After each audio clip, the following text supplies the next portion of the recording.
ભગવાનનો વધતો પ્રૌઢ પ્રતાપ અસુરોથી સહન થઈ શકતો નથી, એટલે અસુરો જુદા જુદા સ્વરૂપે કૃષ્ણનો સંહાર કરવા માટે એ આવી રહેલા છે. પરંતુ ભગવાન પોતાના અમોઘ ઐશ્વર્યથી તે દરેક અસુરોને પણ એ પ્રકારે સંહારીને એમનો ઉદ્ધાર એ કરી રહેલા છે. ભલે એ લોકો ભગવાનને પૂરા કરી નાખવા માટે આવી રહેલા છે, પરંતુ સામે ભગવાનની દયાળુતા એટલી છે કે બધાને પણ પોતાનો સંબંધ થયો. એનાથી એમણે પોતે પોતાના ગોકુળ ધામના અધિકારી બનાવ્યા. પરંતુ આવો બધો ઉત્પાત કે જ્યારે ગોકુળની અંદર ખૂબ વધી ગયો, ત્યારે નંદ રાજાને થયું કે હવે આપણે ગોકુળથી કોઈ બીજી સલામત જગ્યાએ સ્થળાંતર કરવું જોઈએ, કારણ કે અહીંયા રહેવાની અંદર આપણી સંપત્તિને જોખમ છે. આપણો આ નાનકડો જે બાળ એને પણ આ પ્રકારનું જોખમ છે. માટે આ વ્રજનો ત્યાગ કરી કોઈ અન્ય જગ્યાએ આપણે જઈએ. એમણે પોતે નંદ રાજાએ જે કોઈ આગેવાન હતા ગોકુળના એ બધાને બોલાવ્યા અને બધાને વાત કરી કે દિવસે દિવસે આપણા આ ગામની અંદર અસુરોનો ઉત્પાત ખૂબ વધ્યો છે, તો આપણે કોઈક બીજા સારા સલામત સ્થળે જઈને નિવાસ કરીએ. કારણ કે તૃણાવર્ત આવ્યો, શકટાસુર આવ્યો, યમલાર્જુન આવ્યો, પૂતના આવી, આ બધાએ કંઈક ને કંઈક રીતે આપણને અડચણ કરવાના પ્રયત્ન કર્યા છે. અને આવું આપણું હર્યું ભર્યું આ સુંદર ગામ એ અસુરોના ઉપદ્રવથી વેરાન બની જાય તે પહેલા આપણે કોઈક બીજા સ્થળે જતા રહીએ. અને એ વખતે બધાએ નક્કી કર્યું કે આપણે વૃંદાવન તરફ પ્રયાણ કરવું. વૃંદા એટલે તુલસી, અને જ્યાં તુલસીના વન છે એ વૃંદાવન, ત્યાં આગળ બધાએ જઈને મુકામ કરવાનું નક્કી કર્યું. દરેકે પોતપોતાની ઘર વખરી ગાડાઓમાં ભરી દીધી. અને આ રીતે આ સમગ્ર ગોકુળવાસીઓ હવે આ વૃંદાવન તરફ એ પોતે પ્રયાણ કરી રહેલા છે. વૃંદાવનની અંદર એ લોકોએ પોતાનું આખું સુંદર શહેર વસાવ્યું. જેને જ્યાં આગળ મનગમતું સ્થળ મળ્યું ત્યાં આગળ પોતાનો નિવાસ કર્યો.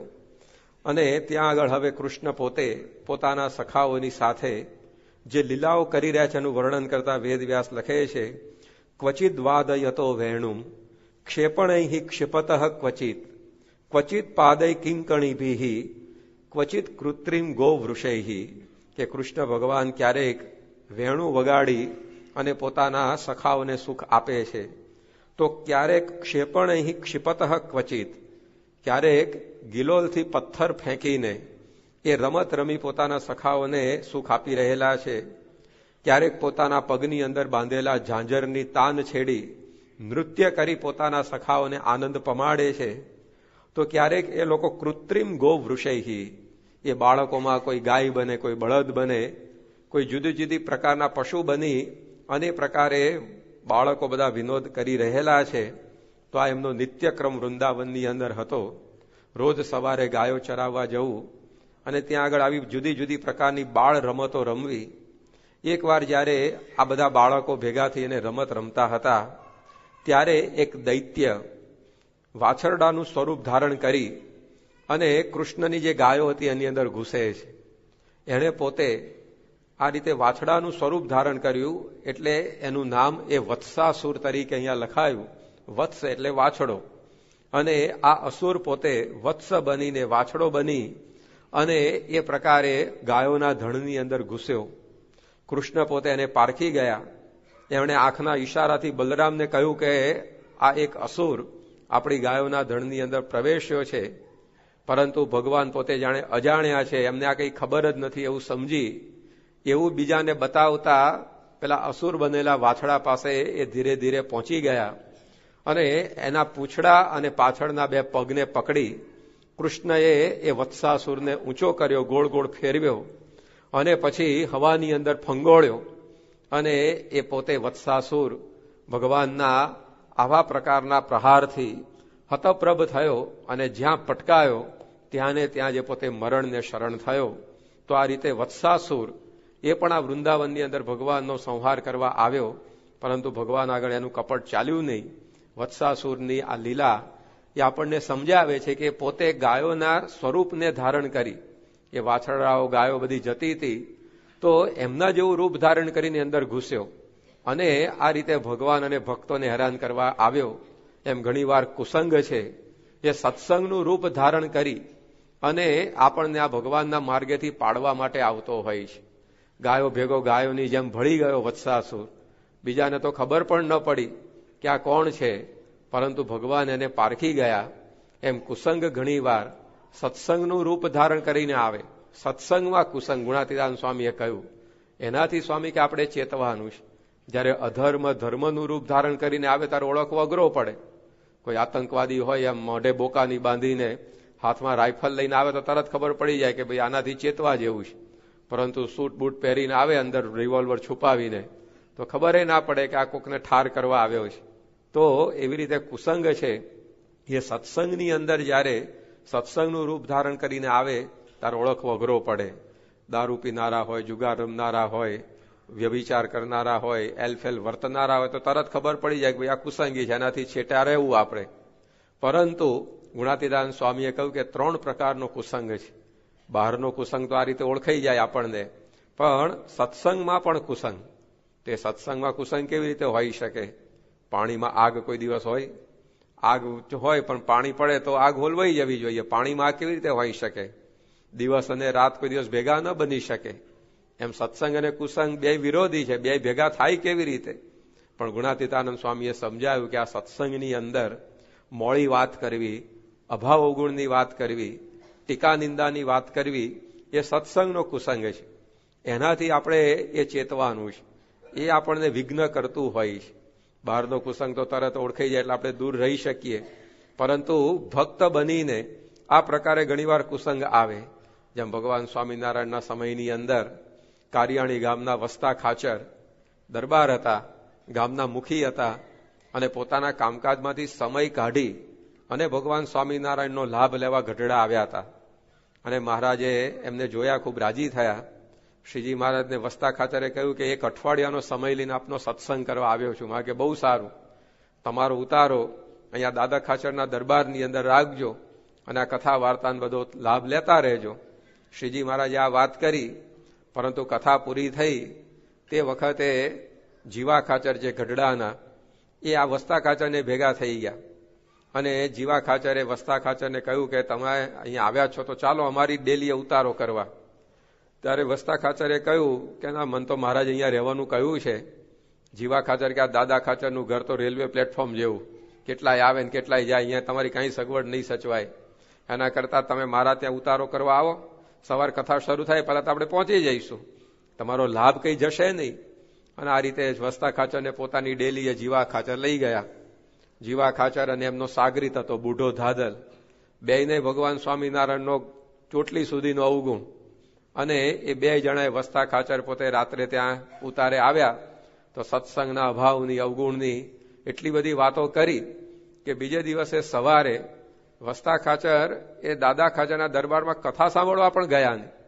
વસતા ખાચર ને બુઢા દાદા, જીવા ખાચર બુઢા દાદા ને બધા એવી વાતો કરવા માંડી કે શ્રીજી મહારાજ આવ્યા તાર કઈ હતું નહીં અને આપણી બધી સેવાઓથી આ બધા મંદિરો થાય, ઉત્સવો થાય ને બધી વાહ તો દાદા ખાચરની જ કરે, જાણે આપણે કોઈ કઈ છે જ નહીં, એમ જ બધું મહારાજને છે ને આવું બધી વાતો કરી. વસતા ખાચરને બરાબર ફિટ થઈ ગયું અને સવારે પોતે ગઢડા મહારાજના દર્શન કથા સાંભળવાને બદલે થેલી લઈને સીધા પોતાના ગામ પહોંચી ગયા કે ભાઈ આવા સત્સંગમાં રહીને શું કરવાનું. અને આ બાજુ સવારે સભા શરૂ થઈ, મહારાજે વસતા ખાચરને જોયા નહીં એટલે પૂછ્યું કે કેમ વસતા ખાચર દેખાતા નથી, અઠવાડિયું સમાગમ કરવા આવ્યા હતા? ત્યાં કોકે કહ્યું કે મારા ખ્યાલ નહીં ક્યાં હશે. ત્યાં કોક બોલ્યું કે રાત્રે મેં એમને પોતાની થેલી લઈને જીવા ખાચરના દરબાર બાજુ જતા જોયેલા. શ્રીજી મહારાજ સમજી ગયા કે રાત્રે શું ગરબડ થઈ હશે. મહારાજે નાજા જોગિયાને કહ્યું કે અમારી માણકી ગોળી લાવો, કે અમારે અત્યારે ને અત્યારે કારિયાણી જવું છે.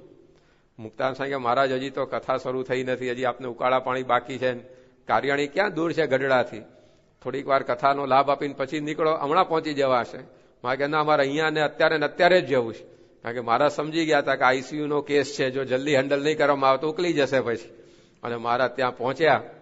વસતા ખાચર તો પોતે ઉદાસ થઈને પોતાની ઓસરીમાં બેઠા હતા જેને સત્સંગની અંદર અભાવ ગુણની વાતોમાં રસ પડે અને કોઈ દિવસ મોઢા ઉપર પછી નૂર ના રહે, ઉદાસ જ વર્ત્યા કરે. એટલે વસ્તા ખાચર ત્યાં બેઠા હતા. શ્રીજી મહારાજે તો અંતર્યામી પણ જ બધી વાતો શરૂ કરી કે વસ્તા બાપુ, તમને એમ હશે કે આ તમારા ઘરાસ અમારે લઈ લેવા હશે, પણ અમને તો કુશળ કુંવરબા 500 ગામનું રાજ્ય આપતા હતા, ત્યાં અમે રોકાયા નહીં. અમને મોટા મોટા રાજા મહારાજાઓ એમની રાજકુંવરીઓને રાજ્ય આપતા હતા, ત્યાં પણ રોકાયા નહીં. તો તમારા કાઠિયાવાડના ગામડાઓની અંદર અમને શું મોહાઈએ? એમાં વરસાદમાં કશું પાકતું ના હોય એવા બધા તમારા ગામ, એની અંદર અમને ક્યાં મોહ થવાનો? બધી વાતો કરી અને વસ્તા ખાચરને ખરેખર એવી દ્રષ્ટિ પ્રાપ્ત થઈ, મહારાજની માફી માગી. પણ જો આ સત્સંગનો કુસંગ, જીવા ખાચર તિલક ચાંદલો કરતા હતા, ગળામાં કંઠી હતી, રોજ મહારાજના દર્શન કરવા આવતા હતા, પણ અભાવ ગુણની વાતો, એનાથી આ પતન કેવું બધું થતું હોય. તો આ સત્સંગનો કુસંગ એ શ્રીજી મહારાજ કે આપણે ધ્યાન રાખવું, નહીતર આપણી ભક્તિને એ લૂણો લગાડી દે. એટલે યોગીજી મહારાજે પોતે યોગી ગીતામાં લખ્યું કે અભાવ અવગુણ કોઈનો જોવાનો, ઝેર પીવાનો રસ્તો લેવો નહીં. ઉપમા શું આપી અભાવ ગુણ જોવું? એને ઝેર પીવું. ઝેર કેટલા ગ્લાસ પીએ તો મરી જવાય? 2-4 ગ્લાસ ગટગટાવવા પડે. એક ટીપું પર્યાપ્ત છે. ગમે તેટલું તમે આમ 10-15 વર્ષ જિમ્નેશિયમમાં જઈને શરીર મજબૂત કર્યું હોય, દંડ બેઠક પીલીને જાત જાતની કસરતો કરીને, પણ એ 10 વર્ષની તમારી કસરત એક ટીપાની અંદર પાણી ફરી વળે. એમ આપણે 10, 15, 20, 25 વર્ષથી સત્સંગ કરતા હોઈએ, પણ અભાવ ગુણનું ઝેર જો પડી જાય તો આપણા સત્સંગને એ આખો ખોરવી નાખે છે. એટલા માટે આ વત્સાસુરના સંહારની લીલા દ્વારા કૃષ્ણ આપણને સમજાવે છે કે આવો ભગવાન અને સંતનો યોગ થયો હોય ત્યારે આ સત્સંગના કુસંગથી પણ એ ચેતતા રહેવું. એટલે એ પ્રકારે એનાથી આપણને આ સત્સંગનો આનંદ ના આવે. યોગીજી મહારાજે બીજી પણ વાત લખી યોગી ગીતામાં કે આ સત્સંગનું સુખ કેસર કેરી જેવું ગળ્યું છે, પણ અભાવ અવગુણ રૂપ ખટાશ ન ભળે તો. આ સત્સંગનું સુખ કેવું છે? તો સ્વામી કે કેસર કેરી જેવું. હવે કરોડો કેસર કેરી ઓળગોળ કરીને ફેંકી દઈએ તો એ સત્સંગના એક તોલાવાર સુખની તોલે પણ ના આવે. પણ આ તો આપણને સમજાય એટલે યોગી બાપાએ આ વાત સમજાવી કે જે સમજે જેવી રીતથી તેને સમજાવીએ તેમ. બહેરો તો સમજે સાનમાં ત્યારે કરીએ લવારો કેમ. આપણને અત્યારે ખાવા પીવાનું સુખની સમજણ પડી છે એટલે આપણને આવું દ્રષ્ટાંત સ્વામી આપ્યું. પણ કેસર કેરીના સુખની તોલે કે સત્સંગ આવે એવું નથી, પણ આટલો બધો સુખમય સત્સંગ, પણ એ ક્યારે સુખ આવે આપણને? અભાવ અવગુણરૂપ ખટાશ ન ભળે તો. સરસ કેરીનો રસ તૈયાર કર્યો હોય, તેમાં પછી શું નાખવાનું હોય? એમાં સૂંઠ નાખવાની હોય, ઘી નાખવાનું હોય, પણ કોઈ બજારમાંથી 4-5 લીંબુ લાવીને નીચોવે તો ન રસનું સુખ આવે ન લીંબુનું આવે, બાવાના 2 બગડ્યા જેવું થાય. એમ આપણે સત્સંગ કરીએ છીએ, આપણે સેવા કરીએ, ધર્માદો આપીએ, ભક્તિ કરીએ, પૂજા પાઠ કરીએ, સભામાં આવીએ, પણ મંદિરમાં આવીને પાછા 2 જણના અભાવ ગુણની વાત કરીએ, લીંબુ પડી ગયું, પછી ન સત્સંગનું સુખ આવે કે ન લીંબુ. એટલે ગુણાતીતાન સ્વામી પણ આપણને કહે છે કે ભગવાનના ભક્તના ગુણ કહેવા, એમાંથી જીવ ભ્રમરૂપ થઈ જાય, એમાં દાખલો કાંઈ પણ ન મળેલો. આ સત્સંગમાં આપણે આવીએ છીએ શેના માટે? ભ્રમરૂપ થવા, અક્ષરરૂપ થવા. તો એનું સાધન આ બતાવ્યું સ્વામીએ કે ભગવાનના ભક્તના ગુણ કહેવા, એમાંથી જીવ ભ્રમરૂપ થઈ જાય. એમાં કોઈ પ્રયત્ન કરો? તમારે યજ્ઞ કરવા તો કેટલો પ્રયત્ન કરવો પડે, કેટલો ખર્ચો થાય, કેટલો સમય જાય. યાત્રા કરી હોય તો એમાં કેટલો ખર્ચો થાય, તો શરીરને કેટલો ભીડો પડે, તમારો કેટલો સમય જાય. તપ કરવું હોય તો એ કઠણ પડે એવું છે. માંડ એકાદશી 3 વાર ફરાર કરીને પૂરી થતી હોય ત્યાં તપ શું કરી શકવાના આપણે? ઘણા તો 1 ટાણામાં વજન વધારી દેતા હોય શ્રાવણ મહિના પૂરા થાય ત્યારે. એટલે આ પ્રકારે હવે કઈ તપ થાય એવું પણ નથી. તો આપણે કોઈ સાધના કરી શકીએ એમ નથી. પણ ગુણાતીતાન સ્વામી કે ભગવાનના ભક્તના ગુણ કહો અને સાંભળો, તો એમાં શું કઈ પ્રયત્ન છે? એમાં કઈ $1નો ખર્ચો થાય એવો છે? એમાં શું આપણને અઘરું પડે એવું છે? એમાંથી આપણું આ કામ થઈ જાય. બોલો. પણ આ જીવનો સ્વભાવ એવો છે કે 100 ગુણને પડતા મૂકી એક અવગુણ ઉપર એનું મન જાય. સ્વામી બાપા ઘણી વાર કહેતા હોય છે કે ઢોરનું શરીર આખું સારું હોય, પણ કાગડો છે ને પેલા ચાંદા ઉપર જઈને બેસે. એ ગાયના શરીર ઉપર, ભેંસના શરીર ઉપર ચાંદું થયું હોય તો ત્યાં જઈને કાગડો ચાંચ મારે. હવે આખું શરીર સારું છે દેખાય નહીં એને. એમ આપણે પણ આ જીવની વૃત્તિ યુગોથી એવી છે કે અવગુણ જોવાની એ ટેવ એને પડેલી છે. પણ હવે આ સત્સંગ મળે તો સ્વામી કે એવું જાણપણું આપણે રાખવું કે આ ભગવાન અને સંતના યોગમાં જે આવ્યા છે તેમાંથી આપણે ગુણ ગ્રહણ કરી લેવા, અને અવગુણ હશે તો એ ભગવાન જોનારા છે. આપણે એનાથી શું? દરેકમાં ખામી છે, દોષો છે, એટલે તો આપણે અહીંયા બેઠા છે. આપણા બધા દોષો ના તો અક્ષરધામમાં ના બેઠો તો સિદ્ધિમાં શું કરવા હોત? તો આ સત્સંગ છે ને હોસ્પિટલ છે, તેની અંદર બધા દર્દી જ આવવાના. હોસ્પિટલમાં કોણ જાય? કોઈ સારો માણસ કે ગાદલું લઈને ત્યાં સુવા જાય, ઘેર નથી ફાવતું, લાવ ને એક રાત ત્યાં રહી આવીએ. તો હોસ્પિટલમાં બધા દર્દીઓ જ આવે. હવે એ દર્દીઓ એકબીજાને જોઈને પછી કે એવી રીતે ઓપરેશન કરતા એકબીજાના, કે કમળાવાળાની બાજુ ટાઈફોઇડ વાળો આવ્યો તો એવું મંડી પડે ઓપરેશન કરી લે, તને ટાઈફોઇડ થઈ ઉભો રહે કે હું દવા આપું, તો પેલો કે તને કમળો થયો છે એટલે હું તારું કામ કરું. તો બે એકબીજાને પૂરા કરી નાખે. પણ છાના માના તમે પથારીમાં પડ્યા રહો, જે ડોક્ટર આવશે બધાની સારવાર કરવાના છે. તમે શક્ય હો તો એકબીજાને મદદરૂપ થાવ. તમારે કંઈક આવે આ હોય નાસ્તા બાસ્તાના ડબ્બા પેલા જમાડો, બાકી બીજું કંઈ કરવાનું નથી તમારે. ડોક્ટર બધું કરવાના છે. એમ આ સત્સંગમાં બધું હોસ્પિટલ છે આપણી. કોકને કામ હોય, કોકને ક્રોધ હોય, કોકને લોભ હોય, કોકને સ્વાદ હોય, કોકને સ્નેહ હોય. આ બધા જુદા જુદા દોષો હોય દરેકમાં. પણ આપણે હવે એકબીજાના દોષોની ચર્ચા કરીએ તો એનાથી શું થવાનું? પણ આ ડોક્ટર પ્રમુખ સાંઈ મહારાજ આપણને મળ્યા છે, બધાના સ્વભાવથી રહિત કરવાના છે. આપણે છાનામાં જે દવા આપે લીધા કરો. તો આ રીતે સત્સંગ કરીએ તો પછી આપણો સત્સંગ નિર્વિઘ્ને પાર પડી જાય. નહીતર પછી એમાં વિઘ્ન આવ્યા વગર રહેતું નથી. ભગવાન સ્વામિનારાયણના વખતમાં એક જેસાજી કરીને હરિભક્ત હતા. એ અને એના પત્ની ફુલીબા બંને એકવાર વિચાર્યું કે આપણે હવે સંસાર વ્યવહાર બહુ કર્યો, આવા પ્રગટ ભગવાન મળ્યા છે તો એમની સેવા કરી આ જીવન સાર્થક કરવું છે. એટલે ઘર બાર બધું છોડી અને એ આવી ગયા મહારાજની સેવામાં. ફુલીબા પોતે સાંખ્યયોગી બની ગયા અને જેસાજીએ પણ દીક્ષા લઈ લીધી અને પાર્ષદ થઈ અને મહારાજની સેવામાં જોડાઈ ગયા. સેવા પણ એવી વ્યવસ્થિત કરે તો મહારાજ ખૂબ રાજી થઈ ગયા અને મહારાજની કૃપાથી એમને અંતર્યામીપણાનું ઐશ્વર્ય પ્રાપ્ત થયું. અંતર્યામી થઈ જાય એટલે શું કે સામેવાળાના અંતરમાં શું વિચારો ચાલે છે એ બધું એને અહીંયા બેઠા બેઠા ખબર પડે. એટલે મહારાજને જેસાજીએ કહ્યું કે મહારાજ, આ અંતર્યામી થયો હોય એવું મને લાગે છે, કે અમારી સેવા કરી એટલે અમે તમને ઐશ્વર્ય આપ્યું છે, પણ જેના તેના અંતરમાં ડોક્યા નહીં કરતા પાછા કે આ શું કરે છે, ફલાણો શું કરે છે. કે હા મહારાજ, એ તો નહીં કરું, તમે કીધું છે એટલે એમ જ કરીશ. આ રીતે જેસાજીએ તો વાત કરી. પણ માણસની પ્રકૃતિ કેવી છે, જ્યાં સુધી વસ્તુ હાથમાં ના હોય ત્યાં સુધી એ હાથ સીધા, અને એકવાર વસ્તુ હાથમાં આવે પછી વાપર્યા વગર રહેવાય નહીં. ઘણા હાથમાં જોજો લાકડી હોય ને તો શેરીમાં એક કૂતરું બૂતરું આંટો ના મારતો, છેવટે કોકની ભીતે ઠપકારતો જશે. છેવટે આમ જમીન ઉપર ઠપ ઠપ કરતો હાલે. પણ લાકડી એકવાર હાથમાં આવી એટલે ફેર્યા વગર રહેવાય નહીં. હાથમાં જો મોબાઈલ લઈને બેઠા તો ચાલુ સભામાં SMS જોઈ લેતા હોય એટલે સારું છે, તમે ખિસ્સામાં રાખીને બેઠા છો એટલે વાંધો ના આવે. પણ હાથમાં મોબાઈલ હોય એટલે તો જોયા વગર રહેવાય નહીં કે કોનો મિસ કોલ આવ્યો ને કોનો SMS આવ્યો ને, લાવો ને આપણે ઘેર સમાચાર મોકલી દે, સલામત છું, આવું બધું ચાલ્યા જ કરે. એટલે આ હાથમાં વસ્તુ આવે પછી વાપર્યા વગર રહેવાય નહીં. તો આ જેસાજીને હવે અંતર્યામી પણ આવી ગયો. એટલે પછી મહારાજ બેઠા હોય ને એ તો મહારાજની સેવામાં અખંડ ભેગા જ હોય. તો મહારાજના દર્શન કરવા કોઈ ગામના હરિભક્તો આવે તો મહારાજ હરિભક્તોને જોઈને રાજી થઈને બોલાવે, કહો આ તો ફલાણા ગામના હરિભક્તો આવ્યા, આ તો બધા ખૂબ અમારી આજ્ઞામાં સારધાર વર્તે છે અને અમારા નિયમ ધર્મ પ્રમાણે વર્તે છે, બધી પ્રશંસા શ્રીજી મહારાજ કરે. પણ જેસાજી બાજુમાં જ બેઠા તરત માઇક્રોસ્કોપ ચડાવે અને બધાનું જોઈ નાખે. એટલે કે મહારાજ આ બધાને કહે છે કે આજ્ઞા પાડે, નિયમ પાડે, પણ આ તો 4 દાડા પહેલા થિયેટરમાં જઈને પિક્ચર જોઈ આવે છે, આ તો પૂજાપાઠ કરતો નથી, આ તો ભજીયા ખાઈ આવે હોટલમાં જઈને, બધાનું જોઈ નાખે. પછી સંઘ વિદાય થાય ને પછી મહારાજને વાત કરે કે મહારાજ તમે કહેતા હતા ને કે આ બધા નિયમ પાડે છે, આજ્ઞામાં વર્તે છે, આમ તેમ, પણ આનું આમ છે ને આનું તેમ છે. શ્રીજીમાં કે તમને જોવાનું કોણે કહ્યું? અમારા યોગમાં આવે છે બધા સારા થઈ જશે, તમે જોવાનું બંધ કરો. કે હા મહારાજ વાંધો નહીં એમ કરીને પાછા ના પાડે. પણ બીજા ગામના હરિભક્તો આવે ને મહારાજ પ્રશંસા કરે પાછી એ લોકોની કે આ ગામના હરિભક્તો બહુ સેવાભાવી, સેવા કરવામાં કોઈ દિવસ પાછું વાળીને જોતા નથી. ત્યાં પાછા જેસાજી માઇક્રોસ્કોપ લગાવે. એટલે કે મહારાજ કે આ સેવાભાવી, પણ આ તો કોઈ દર સેવામાં જોડાતો જ નથી, આ તો ગોદડોડી ઊંઘ્યો જ રહે છે, આ તો અડધી સેવા જતો રહે છે, બધું જોઈ નાખે દરેકનું. પછી પાછા સંઘ વિદાય થાય મહારાજને કે મહારાજ આનામ બરકત નથી, આનામ બરકત નથી, આનું આમ છે, આનું તેમ છે.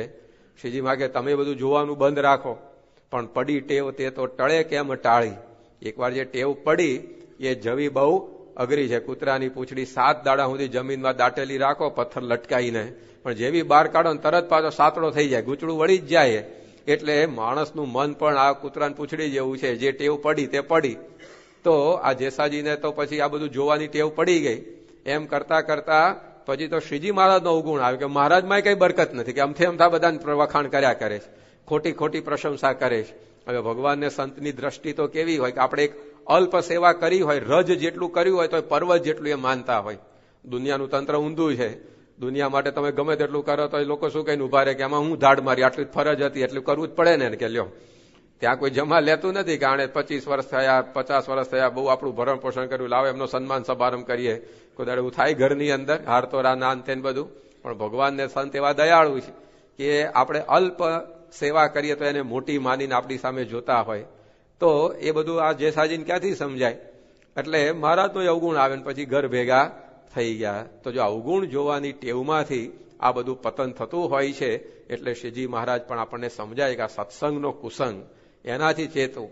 આપણે કદાચ બીજી સેવા ન થાય તો ન કરવી, પણ સ્વામી કે આ અસેવા અભાવ ગુણ લેવા રૂપી તો કરવી નહીં, નહીતર એમાં આપણા સત્સંગને વિઘ્ન આવતું હોય. ઘણી વાર બીજાનો અવગુણ દેખાય તો આપણે વિચાર કરવો કે ભાઈ એનામાં અવગુણ છે કે પછી મારામાં અવગુણ છે એટલે દેખાય. ઘણી વાર એવું હોય કે આપણા સ્વભાવને લીધે બીજામાં અવગુણ દેખાતો હોય, આપણી કઈ ખામીને લીધે બીજાની અંદર ખામી દેખાતી હોય. ધારો કે જમવાની પંગત થઈ હોય ને અત્યારે તો બધું બુફે ડિનર હોય છે, અને બુફે ડિનરમાં બધા ટેબલ ઉપર બધી વાનગીઓ મૂકી હોય, અને આપણે ડીશ લઈને હાથમાં લાઈનમાં ઉભા હોઈએ, અને આમ બુફેની લાઈન જોજો આમ લગભગ આમ થોડીક ત્રાસી જતી જાય. કારણ કે દરેકને હોય ટેબલ ઉપર હું પડું છું જોઈ લઉં પેલા, મારો વારો આવે પેલા. એટલે પહેલો એનાથી બીજો થોડોક ત્રાસ હોય, ત્રીજો થોડોક આમ ગયો, એટલે આખી લાઈન આમ ત્રાસી જતી હોય.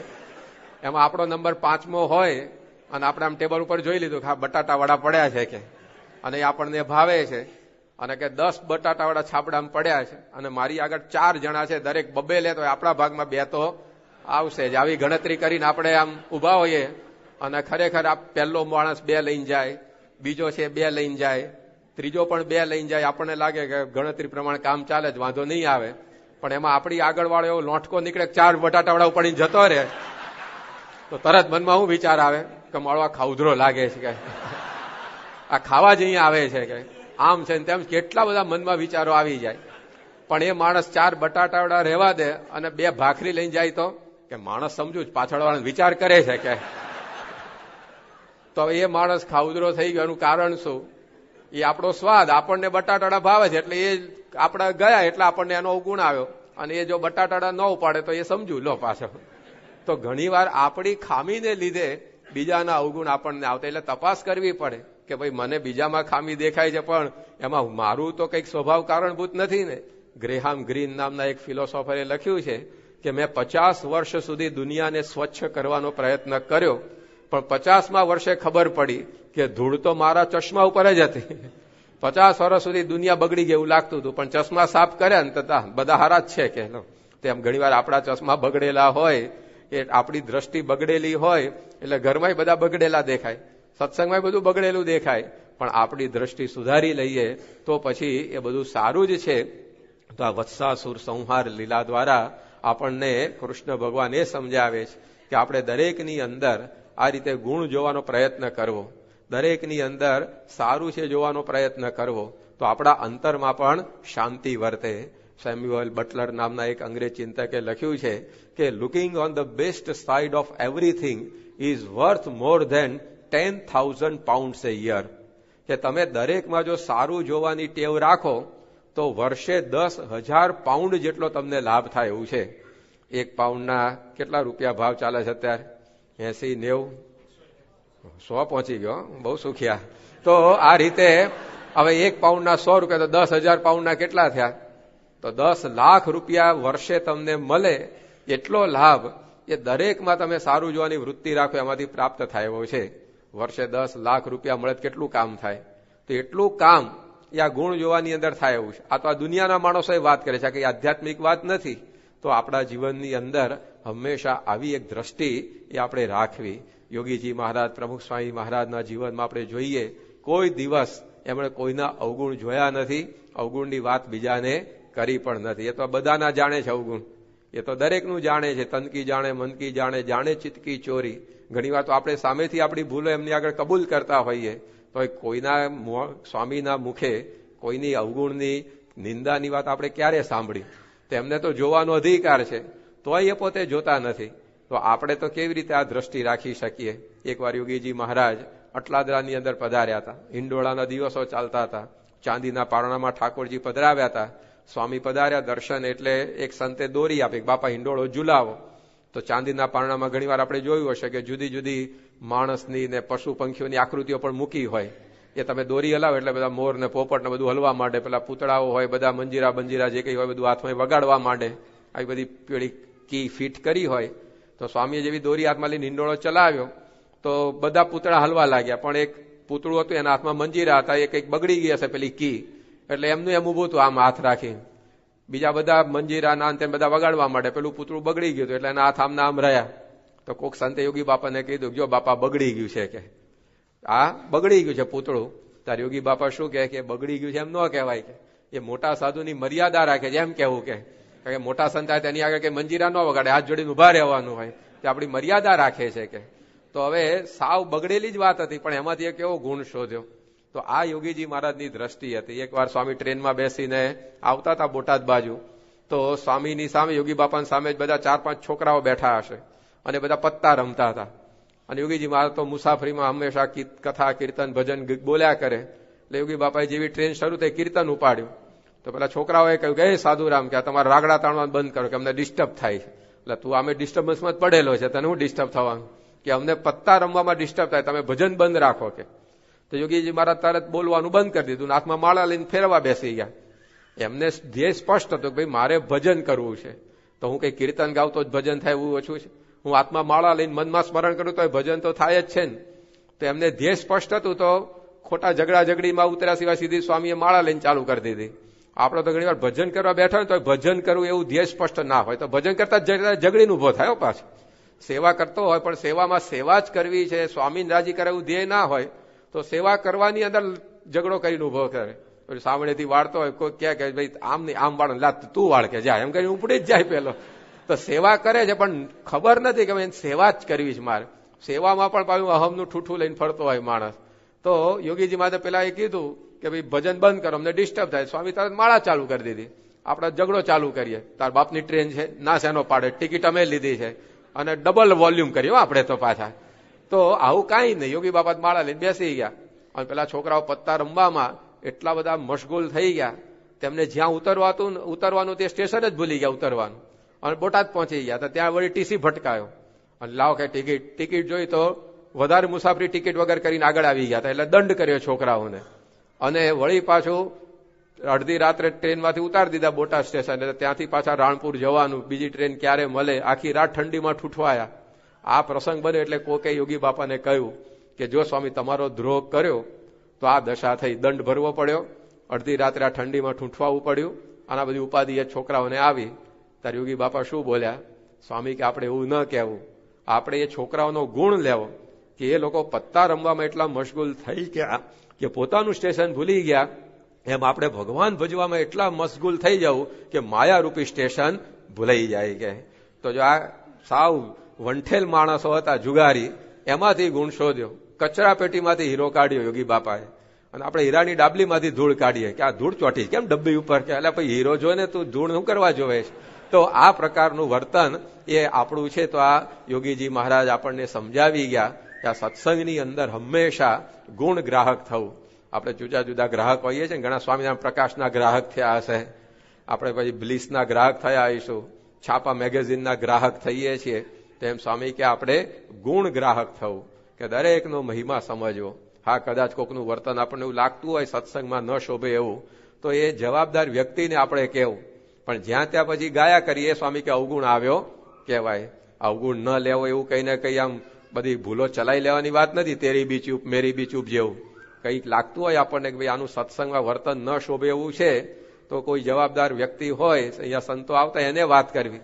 પણ બીજા ત્રીજાને આપણે કીધા કરીએ એ અવગુણ લીધો કહેવાય. તો આપણે સ્વામી કેટલો વિવેક આ સત્સંગમાં રાખીએ તો કેસર કેરી જેવું આ સત્સંગનું સુખ આવે. બધું દેખાશે, ભૂલો ખામીઓ દોષો બધા દેખાશે, પરંતુ લેવાનું શું એ સ્વામી કે આપણે વિવેક રાખવો પડે. આંબાનું ઝાડ હોય એની નીચે તમે જાઓ તો ત્યાં કેરી પડી હોય પાકેલી, એ પણ તમને દેખાય. પછી એક મોટો પથ્થરો પડ્યો હોય તો એ પણ દેખાય. પછી કૂતરું આંટો મારવા ને કૂતરું મળ કરીને ગયું હોય તો એ પણ દેખાય. આંબાના ઝાડ નીચે જઈએ બધું દેખાય કે ના દેખાય? પણ ઘેર શું લઈને જાવ આ ત્રણમાંથી?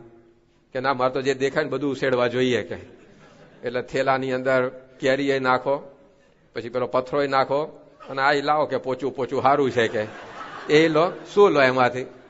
ત્રણેય દેખાય છે તમને. પથ્થરો દેખાય છે, કૂતરાનો મળ એ દેખાય છે, અને કેરી દેખાય. પણ ઘેર શું લઈને જઈએ? આપણે કેરી લઈને જઈએ. ભલે ને પથ્થરો પડે, મારે એનું શું કામ છે? અને વિષ્ટાન સામે તો જોવાય નહીં. કે તો એમાં કેટલો વિવેક આપણને આવી જાય. તેમ સત્સંગમાં તમને કેરીએ દેખાશે અને વિષ્ટાય દેખાશે, પણ આપણે ના દેખાય બધું મારતો લેવાનું તેવું હોય કોઈ દાડો? કેરી લઈ લો, ખાઈ લો, મજા કરો, પણ આ બધું છોડી દેવાનું તો સ્વામી કે આ સત્સંગનું સુખ આવશે. આનું આ જ મંદિર, પણ જો ગુણ ગ્રહણ કરવાનો સ્વભાવ હોય તો આ જ મૂર્તિ, આ જ મંદિર, એમાં સુખ આવે. નવગુણની હોય આ જ મંદિરમાં તમને અસંતોષ રહે, તમને મજા જ ના આવે. ધારો કે અહીંયા તમે બધા બેઠા જાતો હોય, પારાયણનો છેલ્લો દાડો છે, પરંતુ કહેવામાં આવે કે ભાઈ અઠવાડિયા પછી તમે સભામાં આવો રવિવારે, આવતા રવિવારે, ત્યારે તમારા ઘરમાં જેટલો કઈ અઠવાડિયે ભેગો થયો હોય આખા અઠવાડિયાનો એનો ડબ્બો ભરીને આવવાનું બધાએ, અને સભામાં બેસવાનું ડબ્બો લઈને 5-5 મિનિટ ડબ્બાનું ઢાંકણું ખોલવાનું બંધ કરવાનું. બધા આવી રીતે અઠવાડિયાનું ઢાંકણું ખોલે ને બંધ કરે તો આ સભા 9 વાગે પૂરી થવાય ને 7:30 પૂરી થઈ જાય. બેસવાનું ગમે જ નહીં આપણને કે આ દુર્ગંધમાં ક્યાં બેસો. પણ ધારો કે તમે એન્ટ્રી લેતા હો સભામાં, તમને બધાને એક પરફ્યુમની બોટલ આપવામાં આવે અને કહી દેવું હોય કે ભાઈ 5-5 મિનિટ એમાંથી એક સ્પ્રે માર દેવાનો બેઠા બેઠા, તો 5-5 મિનિટ બધા એક સ્પ્રે મારે પરફ્યુમ, વાતાવરણ એટલું સુંદર થઈ જાય કે ભાઈ પારણ 9:30 પૂરી થવાની 10:30 સુધી ચાલે તોય વાંધો નથી. એવું લાગે કે ના લાગે? જો કે હું ચલાવવાનું નથી એટલે ચિંતા નહીં કરતા પાછા, સ્વામી બોલ્યા પાછું 10:30 વગાડ ન દે, કે છેલ્લો દાડો છે. પણ પરફ્યુમ આપણે છાંટતા રહીએ તો વાતાવરણ આનું આ મંદિર આનું આ, પણ બેસવું ગમે ને. પેલા ઢાંકણા ખોલ્યા કરીએ અઠવાડિયાના ડબ્બાના, તો આનું આ જ મંદિર, પણ એમાં બેસવું ગમે નહીં. એમાં અવગુણની વાતો, ટીકા નિંદાની વાતો, અમહિમાની વાતો, આ બધી પેલા અઠવાડિયાના ડબ્બા જેવી છે. એ જો અહીંયા કરીએ તો આ જ મંદિરમાં સુખ ન આવે. અને આ ગુણની વાતો, મહિમાની વાતો એ પરફ્યુમની બોટલ જેવું છે. આનું આ જ મંદિર, એની અંદર સુખ આવે, એનું એ જ ઘર આપણું, એમાં આપણને આનંદ આવે. તો આ કૃષ્ણ ભગવાનના ચરિત્રો દ્વારા એક વાત આપણને એક આ સમજવા મળે છે. ત્યાર પછી તો વત્સાસુરનો આ રીતે એમણે મોક્ષ કર્યો. ત્યાર પછી બકાસુર આવ્યો, બગલાનું રૂપ ધારણ કરી અને એ પ્રકારે એક અસુર ભગવાનને મારવા આવ્યો. પણ એની પણ આ કપટ લીલા ભગવાન પામી ગયા અને એની જે ચાંચ હતી એને ફાડી નાખી અને ભગવાને એ બકાસુરનો પણ મોક્ષ કર્યો. એ ગયો. ત્યાર પછી અઘાસુર આવ્યો, અજગરનું રૂપ ધારણ કરી અને એક અસુર પોતે ભગવાનનો સંહાર કરવા માટે આવ્યો. પરંતુ કૃષ્ણ ભગવાને એ અઘાસુરનો પણ આ રીતે મોક્ષ કર્યો. કાલીય દમનની લીલા પણ ત્યાર પછી વેદવ્યાસ પોતે વર્ણવે છે કે યમુનાના ધરાની અંદર કાલીય નાગ એ પોતે પેસી ગયો હતો ગરુડથી બચવા માટે, અને એના વિષને, ઝેરને કારણે સમગ્ર એ પાણી બધું ઝેરવાળું થઈ ગયું હતું. એની ઉપરથી કોઈ પંખી ઉડે તો ઝેરની અસરથી મરી જાય. આટલું બધું કાતિલ ઝેર આ યમુનાના ધરાની અંદર વ્યાપી ગયું હતું. કોઈ એનો ઉપયોગ ન કરી શકે એ પ્રકારની આખી પરિસ્થિતિ ઊભી થયેલી. ત્યારે એ કૃષ્ણ પોતે યમુનાના ધરામાં જઈ કાલીય નાગ એનું દમન કરે છે અને એ આ યમુનાના જળને નિર્વિષ કરે છે. તો એ પણ કાલીય દમન લીલા એ પણ અહીંયા કૃષ્ણ ભગવાને પોતે સમજાવી. ત્યાર પછી આવી અનેક પ્રકારની વિવિધ લીલાઓ કરતા કૃષ્ણ પોતાની હાથમાં વાંસળી લઈ અને ગોપ બાળકો સાથે એ ગાયો ચરાવવા માટે જતા. ત્યારે કેવું સુંદર દ્રશ્ય સર્જાતું, અને વેણુના નાદ સાંભળી અને ગોપીઓ એ પોતે કેવી ઘેલી થતી, એનું એક સુંદર વેણુ ગીત એ આ ભાગવતની અંદર વેદવ્યાસ પોતે આલેખે છે. વેદવ્યાસે જુદા જુદા 5 ગીતો આમ ભાગવતની અંદર લખ્યા છે. વેણુ ગીત, યુગલ ગીત, ભ્રમર ગીત, રાસલીલાનું ગીત છે. તો આવા બધા ગીતોની અંદર કૃષ્ણની લીલા એ જુદી જુદી રીતે પોતે વર્ણવે છે. તો શરદ ઋતુ જયારે આવી અને એ વખતે શરદ ઋતુના નિરભ્ર વાદળ રહિત આકાશને જોઈ અને કૃષ્ણ પોતાના ગોપ બાળકો સાથે આ વૃંદાવનની અંદર એ ગાયો ચરાવવા માટે નીકળેલા છે. રંગબેરંગી પુષ્પોથી વૃંદાવનની ધરતી એ લીલીછમ બનેલી છે. સરોવરની અંદર પણ સુંદર સ્વચ્છ જળ એ બધા સભર સભર લહેરાઈ રહ્યા છે. એવા સુંદર વનની અંદર બર્હા પીડમ નટવર વપુહુ કર્ણયો કર્ણિકારમ બિભ્રદ વાસઃ કનક કપિશમ વૈજયંતીમ ચ માલામ રંધ્રાન વેણુન રધર સુદયા પૂરયન ગોપ વૃંદે વૃંદારણ્યમ સ્વપદ રમણમ પ્રાવિશદ ગીત કીર્તિ. કે પોતાના મસ્તક ઉપર મોરપીંછનો મુગટ ધારણ કરીને, કાન ઉપર કર્ણિકારના એટલે કે કરેણના પુષ્પો ધારણ કરીને, સુવર્ણ જેવા કપિશ એટલે કે પીળા વર્ણના વસ્ત્રો પહેરીને, ગળામાં વૈજયંતી માળાને ધારણ કરી, નટવર એવા સુંદર કેશવાળા આ શ્રી કૃષ્ણએ પોતાના અધર એટલે કે હોઠ ઉપર એ વાંસળી એ મૂકી છે. અને વેણુના છિદ્રોને પોતાની ફૂંકથી એ પૂરીને સુંદર સુરો રેલાવતા એ કૃષ્ણ પોતે આ વૃંદાવનની અંદર પ્રવેશી રહ્યા છે. આવું ભગવાનની મૂર્તિનું અદ્ભુત વર્ણન એ અહીંયા વેદવ્યાસે પોતે કર્યું. આ શ્લોક જ્યારે ગોપ બાળકો ગાતા ગાતા જતા હતા ત્યારે સુખદેવજી એમણે પોતે આ સાંભળ્યું ભગવાનની મૂર્તિનું વર્ણન, અને એમને થયું કે હું અખંડ આત્મા રૂપે વર્તું છું, પણ એમાં જેવો આનંદ નથી આવતો એવો આનંદ આ શ્લોક સાંભળીને એ મને આવ્યો. તો આ કોનું વર્ણન હશે? અને જ્યારે પૂછ્યું ત્યારે ખબર પડી કે આ તો કૃષ્ણનું વર્ણન છે. અને એ વખતે સુખદેવજી પણ પોતે ધ્યાન છોડી અને આ ભગવાનની લીલાનું ગાન કરવા મંડી પડ્યા. તો આત્માના સુખ કરતા પણ પરમાત્માનું સુખ અધિક છે એ આ શ્લોક દ્વારા એ સુખદેવજીએ પોતે સમજાવ્યું. તો આવી રીતે કૃષ્ણ પોતે સુંદર વેણું એ ત્યાં આગળ વગાડી રહ્યા છે. અને એ સાંભળીને ગોપીઓ તન્મય થઈ ગઈ. પોતે દહીં, દૂધ, માખણ વેચવાનું ભૂલી પોતાના ઘરબાર છોડી જે બાજુથી આ વેણુના નાદ આવતા હતા તે બાજુ દોડી પડી અને પરસ્પરે ગોપીઓ એકબીજાને વાતો કરે છે કે અક્ષણ વતામ કલમિદમ ન પરમમ વિદામહ સખ્ય પશુન અનુ વિવેશયતોર વયસ્યહી, કે આપણી આ આંખો એનું એ જ ફળ છે કે આપણને આ આંખોથી એક કૃષ્ણના દર્શન થઈ રહ્યા છે. વક્ત્રમ વ્રજેશ સુતયોર અનુવેણુ જુષ્ટમ યૈર્વા નિપિતમ અનુરક્ત કટાક્ષ મોક્ષમ. અને આ વાંસળીના ભાગ્ય તો જુઓ કે એ વાંસળી એ સદાય આ કૃષ્ણના હોઠ ઉપર એ રમતી રહેલી છે. ગોપ્ય કિમ આચરદ અયમ કુશલમ સ્મ વેણુ. આ વેણુએ એવા શું પુણ્ય કર્યા હશે?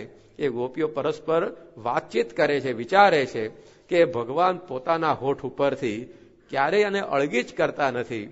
અને એ અધરામૃતનું પાન આ વાંસળી પોતે કાયમ કરે છે. આ વાંસળીના એવા શું પુણ્ય હશે કે દામોદરના અધર ઉપરથી એ દૂર થતી નથી. આવી પ્રકારે આ ગોપીઓ બધી જ્યારે ભગવાનની આ વેણું સાંભળતા સાંભળતા વિચાર કરે છે ત્યારે આપણને પણ થાય કે ખરેખર ભગવાને વેણું ઉપર, વાંસળી ઉપર આવી કૃપા એ કેમ કરી, કેમ પોતાના અધર ઉપર એને સ્થાન આપ્યું? ત્યારે વિદ્વાનો સમજાવે છે કે વાંસળીમાં 3 ગુણ છે, એને કારણે ભગવાન એને ધારણ કરે છે. ભક્ત પણ જો આ 3 ગુણએ યુક્ત થાય તો ભગવાન પણ કાયમ એને પોતાના અધરામૃતનું પાન કરાવતા હોય, પોતાની પાસે એને કાયમ રાખતા હોય. એક તો વાંસળી એ પોતે કસણી ખમે છે, એ સંકટ ખમે છે ત્યારે ભગવાનના હોઠ ઉપર ચડે છે. વિંધાવવું પડે રે એને વિંધાવવું પડે, વાગ્યા પહેલા વાંસળડીને વિંધાવવું પડે. વાંસળી પોતે વિંધાઈ છે ત્યારે એ કસણી ખમીને એ ભગવાન સુધી પહોંચે છે. વગડાની વાટે એણે તપરે કર્યાતા, શિયાળો ઉનાળો ને એને ચોમાસું ન નડે. એ પોતે વાંસ જ્યારે હોય ત્યારે શિયાળો, ઉનાળો, ચોમાસું એ બધું સહન કરે છે. અને વગડાની અંદર એકલો એ વાંસ એ પોતે ઊભો હોય ત્યારે અચાનક એક દિન એ તો કારીગરને હાથ આવી અંગડા વિંધાણા એની સરાડે ચડે. એવામાં કોઈક કોઠાર એટલે કે કઠિયારો આવે અને પોતે વાંસને કાપે અને પોતાના ઘેર લઈ જાય, પછી એની ઉપર છિદ્ર પાડે ત્યારે એમાંથી વાંસળી બનતી હોય છે. તો સહન કર્યાથી એને શામળિયાએ વહાલી કીધી, વારે વારે વનમાળીના અધરે ચડે. તો આવું સહન કર્યું જ્યારે વાંસળીએ ત્યારે ભગવાનના અધર ઉપર એ ચડે છે. તો આપણે પણ જેટલી કસણી સહન કરીએ એટલા ભગવાનને પ્રિય બનીએ. પ્રથમના 61માં વચનામૃતમાં ભગવાન સ્વામિનારાયણે કહ્યું કે જેમ જેમ ભગવાન કસણી દેતા જાય તેમ ભક્તે અતિ રાજી થવું, કારણ કે ભગવાન ભક્ત વત્સલ છે અને એ પોતાના ભક્તની આવી કસણી કરીને એને વશ થઈ જતા હોય. ભગવાનની ભક્તિ કરતા આપણને ઘણીવાર કષ્ટ આવે તો આપણને એમ થાય કે હું ભક્તિ કરું છું મને કેમ મુશ્કેલી આવી, હું ભક્તિ કરું છું મને કેમ શરીરમાં રોગ થયો, હું સત્સંગ કરું છું મારા ધંધામાં કેમ નુકસાની ગઈ, હું સેવા ભક્તિ કરું છું મારું કેમ કામ જલ્દી પૂરું થતું નથી, કેમ આ કામ મારું અટકી પડ્યું છે. આવા બધા આપણને ઘણીવાર વિચાર આવતા હોય. પરંતુ ભગવાન તો પોતે ભક્ત વત્સલ છે, દાસના દુશ્મન હરિ કેદી હોય નહીં. ભગવાન કંઈ પોતાના ભક્તના દુશ્મન નથી, પણ આવી કસણી આપીને એ ઘણીવાર એ ઘણા બધા કામ આપણા કરતા હોય. પહેલા તો આપણને કસણી આપે એટલે આપણે એમની અંદર જોડાયેલા રહીએ. ભગવાન આપણને આવી રીતે કસણી આપે, કંઈક કષ્ટ આપે તો સહેજે સહેજે એમની પ્રાર્થના થાય, એમની સ્મૃતિ થાય. ગુણાતીદાન સ્વામીએ કહ્યું કે સર્વે વાતે સાનુકૂળ હોય તો કોઈ દિવસ આ જીવ ભગવાન ભજવા નવરો થાય એવો નથી. ભગવાન બધું સાનુકૂળ કરી આપે ને તો ઘર છોડીને મંદિરમાં આવવા નવરો થાય નહીં. પણ એ કસણી એટલા માટે આપે કે અહીંયા આપણે જોડાયેલા રહીએ. કુંતાજીને જ્યારે રાજ્યનું સુખ આપી દીધું ત્યારે કુંતાજી રાજકાજમાં એટલા બધા પરોવાઈ ગયા કે એકવાર કૃષ્ણ એમને મળવા ગયા તો પેલા દરવાનીએ રોક્યા કે ક્યાં જવું છે, કે મારે ફોઈને મળવા. અરે શેનું જવાય, કે એડમિશન લીધું, અરે પરમિશન વગર એડમિશન જ નથી અહીંયા. એટલે કે મારે અત્યાર સુધી 13 વર્ષ તો ભેગા ફરતા હતા વનમાં, મારે પરમિશન લેવાની, કે તો બહુ મોટા રાજમાતા છે, કામકાજ બહુ હોય, કે અહીંયા બેસો, હું અંદર જઈને પૂછી આવું, એ ઓકે કરે તમને લઈ જઈશ. કે ઘણી વાર ચા કરતા કેટલી ગરમ હોય ને એમ પેલા કરતા આનો પાવર વધારે હોય દરવાનીનો પાછો. સૂર્ય જેટલો ન દજાડે ને એટલી સૂર્યથી તપેલી રેતી દજાડે. જોજો, રેતી તપેલી હોય એ દજાડે, એમાં ચંપલ પહેરવા પડે. સૂર્ય આપણને એટલો દજાડતો નથી, પણ સૂર્યથી તપેલી રેતી દજાડે. એમ અધિકારી ન દજાડે એટલો અધિકારીનો જે ચાકરો ને એ દજાડતો હોય ઘણી વાર. તો પેલા તો ના જવા દીધા કૃષ્ણને. આ બાજુ કુંતા તો એટલા રાજકાજમાં પરોવાઈ ગયા હતા કે સાંજ પડી ગઈ ત્યાં સુધી કૃષ્ણને મળવા આવી શક્યા નહીં.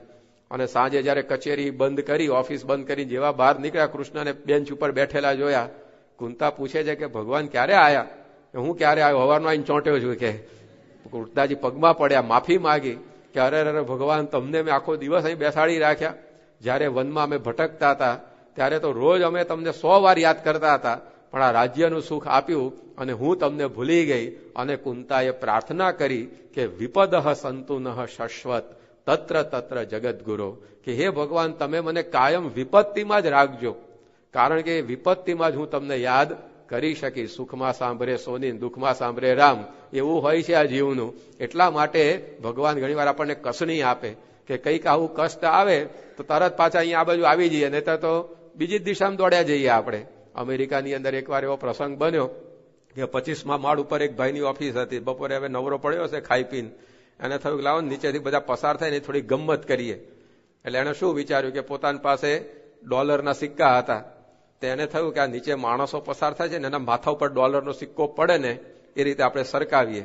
જેવું માથામાં વાગશે એટલે ઉપર જોશે, ઉપર જોઈએ એટલે આપણે જાત જાતના નખરાને ચેનચાળા કરીને એની ગમ્મત કરીશું.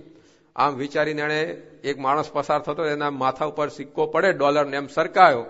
પણ પેલા માથા ઉપર જેવો નીચે પડ્યો કે ખિસ્સામાં ગાલીને આગળ જ નીકળી ગયો. પેલો તો ઉપર જોવાની કઈ દરકાર જ ન કરી. પેલા તો માળો એક સિક્કો ગયો કે કઈ વાંધો નહીં, પણ બીજો આવે છે ને એની ઉપર બીજો સિક્કો પડે એમ કરીએ. એમ કે બીજા વ્યક્તિ ઉપર બીજો સિક્કો પડે એ રીતે સરકાયો. તો એ ખિસ્સામાં ગાલીને આગળ હરામ બરાબર જો કોઈ ઉપર જુએ તો. એમ કરતા કરતા એક પછી એક 25 સિક્કા હતા એની પાસે. 25 નાખ્યા જુદી જુદી વ્યક્તિ ઉપર, પણ કોઈએ જોયું નહીં. માથા ઉપર પડી નીચે પડ્યો નથી, સીધો ખિસ્સામાં લઈને આગળ. પેલા થયું કે મારું આ ડોલર ફેંક્યા, કોઈ ઉપર જોતું નથી. પછી એની પાસે કાંકરી હતી, એ કાંકરી લીધી અને 26મો માણસ પસાર થતો હતો ને એના માથા ઉપર એ કાંકરી પડે ને એવી રીતે સરકાવી. આટલે મોટેથી નાની કાંકરી પડે ઊંચેથી તો વધારે વાગે પાછી. જેવી કાંકરી પડી પેલા તરત ઉપાડ્યું, હરામખોર કોણ કાંકરા ફેંકે છે, પથરા ફેંકે છે, આમ તેમ. પેલા થયું કે મારું ડોલર ફેંક્યા ત્યાં સુધી કોઈ જોવે એવું છે નહીં, કાંકરી ફેંકે તારે કોઈ ઉપર જોવે એમ છે. તો આ લોકોના માણસને ખબર પડે તો મહારાજને નહીં ખબર પડતી, જ્યાં સુધી આ લોકોને ડોલર આપીશ ને ત્યાં સુધી કોઈ અહીંયા આવે એવું છે નહીં. એટલે વચ્ચે વચ્ચે કાંકરીએ મૂકતા જાય પાછા, પણ એમાં આપણે થાકવું નહીં. એ કાંકરી આવે તરત એમ મહારાજ મહાપૂજા કરવાનું, પ્રદક્ષિણા ફરવાનું, તરત આવી જ જઈએ આપણે અહીંયા. તો આ રીતે ભગવાન આપણને કસણી ઘણીવાર આપતા હોય એના માટે કે આપણે બીજે ફંટાઈ ના જઈએ, આપણે અહીંયા જોડાયેલા રહીએ. એટલે ઘણીવાર આપણને આવી રીતે કસણી આપતા હોય. એટલે આપણે એમાં રાજી રહેવું કે આપણે ભક્ત થયા છે તો આપણને કંઈ દુઃખી કરવા માટે આ કષ્ટ નથી આપતા, પણ અહીંયા જોડાયેલા રાખવા માટે. તમને ગુમડું એ થયું હોય અને હાર્ટ એટેક આવ્યો હોય તો પહેલી સારવાર ડોક્ટર કોની કરે? ગુમડાનું ડ્રેસિંગ કરે કે હાર્ટ એટેકની સારવાર કરે? એ ગુમડું મટ્યું કે ના મટ્યું, એકવાર એટેક સરખો થઈ ગયો તો પછી મટવાનું જ છે પેલું તો. પણ ગુમડું સરખું કરે ને હૃદયનું ધ્યાન ના રાખે તો એ ગુમડું સારું થયું તો શું ઉપડી ગયો હોય દર્દી. એમ આપણને જન્મ મરણનો રોગ લાગુ પડ્યો છે અને આ લોકનાય દુઃખ છે. આ લોકનું દુઃખ આપણને નડતું હોય ને આ જન્મ મરણનું મોટું દુઃખ છે. હવે બે રોગની સારવાર એમને કરવાની, પણ પહેલા જન્મ મરણનું ટાળવાની સારવાર કરે. કારણ કે એકવાર એ ટળ્યું તો પછી આ લોકના દુઃખ તો એમને નીકળી જવાના છે. આ જન્મ મરણ ટળી ગયું પછી આ લોકના દુઃખ ક્યાં રહેવાના છે? આ તો જન્મ મરણ આપણા માથે છે એટલે આ લોકના દુઃખ આવે છે. બાકી અક્ષરધામમાં બેઠો ક્યાં ત્યાં મોંઘવારી નડવાની હતી કોઈ દાડો? ત્યાં કઈ લો બીપી હાઈ બીપીની તકલીફ થવાની છે? કશું થવા નથી. પણ ભગવાન પોતે એ જન્મ મરણનું દુઃખ ટાળવાની સારવાર પહેલા કરતા હોય. એટલે આપણને આ સંસારમાં ચોંટવા ના દે ને અહીંયા ચોંટેલા રહીએ. એટલા માટે આવી કરી ક્યારેક કસણી કરે તેમાં સ્વામી કે આપણે રાજી રહીએ તો પછી ભગવાનને પ્રિય બનીએ. જેમ વાંસળી પોતે કસણી ખમે છે ત્યારે ભગવાનના ઓઠ ઉપર હંમેશા રમતી હોય છે. તો આપણે પણ ભગવાન જયારે કંઈક આવી કસણી કરે ત્યારે એમાં પાછા પડવું નહીં, કારણ કે એ દ્વારા ભગવાનને સંત આપણને સુધારે છે બ્રહ્માનંદ સ્વામીએ લખ્યું કે જૈસે હી હેમ હુતાશમે ડારકે ધોય વિકાર સોનાર તપાવે વ્યોતત જ્યુ દરજી પટ ફારકે કાષ્ટકુ બાઢ સુતાર બનાવે પાત્ર કુલાલ શિલાકર પાહન લોહ સુધાર લુહાર હી લાવે યું શિષ્યકુ ગુરુદેવ સુધારત સો બ્રહ્માનંદ આનંદ પાવે. કે આપણને બ્રહ્માનંદ આપવો છે ભગવાને ગુરુએ, તેના માટે આપણને આવી રીતે સુધારે છે. કેવી રીતે સુધારે? તો સોની છે એ સોનાને શુદ્ધ કરવા માટે કઈ એર કન્ડિશન ચેમ્બરમાં નથી મૂકતો, એ અગ્નિમાં નાખે અને અગ્નિમાં સોનાની અશુદ્ધિ દૂર થતી હોય છે. તો એ અગ્નિમાં સોનાને નાખે છે, કઈ બાળી નાખવા નથી નાખતો, પણ એની કિંમત વધારવા માટે નાખે છે. દરજી પાસે તમે જાઓ અને કહો કે જો આ 1000 રૂપિયા મીટર મોંઘું કાપડ લઈને આવ્યો છું, ફર્સ્ટ ક્લાસ એક ખમીસ બનાવી દે, પણ વેતર તો નહીં, કાતર બાતર ચલાવતો નહીં હો, ફર્સ્ટ ક્લાસ ખમીસ બનાવી દે. તો એ વેતરા વગર કઈ ખમીસ બને કોઈ દાડો? એ કાપડનો તાકો લઈને 2 કટકા કરીને આપે તમને, કાતર ન ચલાવી, કે લો એક ઓળજો ને એક પહેરજો અમારી જેમ. એ કઈ ખમીસ એમ ન બને, એમાં તો કાતર ચલાવી પડે પછી, નહીતર અમારી જેમ રહેવું પડે પછી. પણ આ રીતે એ દરજી કાતર ચલાવે કે સોય વડે સાંધે, પણ આપણું ખમીસ સરસ તૈયાર થાય છે. એમ ભગવાન ઘણી વાર વેતરે ખરા, પણ ઘણી વાર ખૂટે તો સાંધી આપે ખરા પાછા, પણ એ રીતે આપણને અંતે બ્રહ્માનંદ આપવા ઉપર એનું તાન છે. તો આવો વિચાર રાખી અને આપણે જો કસણી સહન કરી લઈએ તો ભગવાનને પ્રિય થઈ જવાય. નિષ્કુળાનંદ સ્વામીએ લખ્યું, જેમ ઈક્ષુ પામે અમૂલ્યતા, તે પ્રથમ પોતે પીલાય છે, ત્યાર પછી ચડે તાવડે તેના ગોળ સાકર ખાંડ થાય છે, તેમ કસ્યા વિના કોઈ વસ્તુ ખરે ખપે નથી આવતી, એમ સમજી સંકટ સહો તો ભલી ભજી જાય ભક્તિ. ઈક્ષુ એટલે શેરડી. હવે શેરડીનો સાંઠો હોય એની કિંમત કેટલી? 10-15 રૂપિયાનો એક સાંઠો મળે, પણ એ શેરડી કસણી સહન કરે છે. હવે એ શેરડી છે ચીચોડામાં પીસાય અને ભૂકે ભૂકા નીકળી જાય, પછી એનો જે રસ તૈયાર થયો એને તાવડા ઉપર ચડાવવામાં આવે, નીચે અગ્નિથી તપાવવામાં આવે, એમાંથી પછી ગોળ સાકર ખાંડ બધું થાય. તો ગોળની કિંમત કેટલી, પછી સાકર એટલે કે ખાંડની કિંમત કેટલી? શેરડીનો સાંઠો 15 રૂપિયાનો હોય, પણ ખાંડ એની કિંમત વધી ગઈ કે ના વધી ગઈ? તે કિંમત વધી કેમ શેરડીની? કારણ કે એણે કસણી સહન કરી. એમ આપણે પણ એમ સમજી સંકટ સહો તો ભલી ભજી જાય ભક્તિ. આપણે પણ ભગવાન કસણી આપે સહન કરીએ તો આ વેણુની જેમ, વાંસળીની જેમ એ હંમેશા એમની પાસે આપણને રાખે. એટલે યોગી બાપાએ પ્રાર્થના કરી શાસ્ત્રીજી મહારાજ સમક્ષ મેળાવમાં કે હે શાસ્ત્રીજી મહારાજ, તમારી ચાસણીમાં હંમેશા રહેવા એવું કરજો. આવી પ્રાર્થના કરીને શું માગ્યું એમણે? તમારી કસણીમાં રહેવું માગ્યું, ચાસણી નથી માગી યોગી બાપાએ. કારણ કે જાણે છે કે કસણી જેટલી સહન કરીશું એટલી આપણને આ ભગવાનની કૃપા અનુભવવા મળશે. આપણે ચાસણીની માગણી કરતા હોઈએ કે બધું સુખ શાંતિ રહે છે કે બધી રીતે, પણ સુખ શાંતિ બધી રીતે આપે તો પાછું ભગવાન ન ભજીએ, આપણે ભૂલી જઈએ એને. એટલે આવી કસણી આપણે સહન કરીએ. ત્યાર પછી વાંસળીમાં બીજી વિશેષતા શું છે કે ભગવાન જે રીતે તાન છેડે એ જ રીતે પોતે વાગે છે. તારા તાલે તાલ, પોતાનો કોઈ તાલ નથી વાંસળીને. એ ભગવાન જે રીતે ફૂંક મારે એવો સૂર એમાંથી નીકળે. તો આપણે પણ ભગવાનના તાલે તાલ આપણો રાખીએ તો પછી ભગવાનને આપણે ગમીએ. ઘણી વાર ભગવાન કહેતા હોય આમ ને આપણે કરીએ આમ, તો ભાઈ ક્યાંથી ભગવાન પોતાની પાસે રાખે?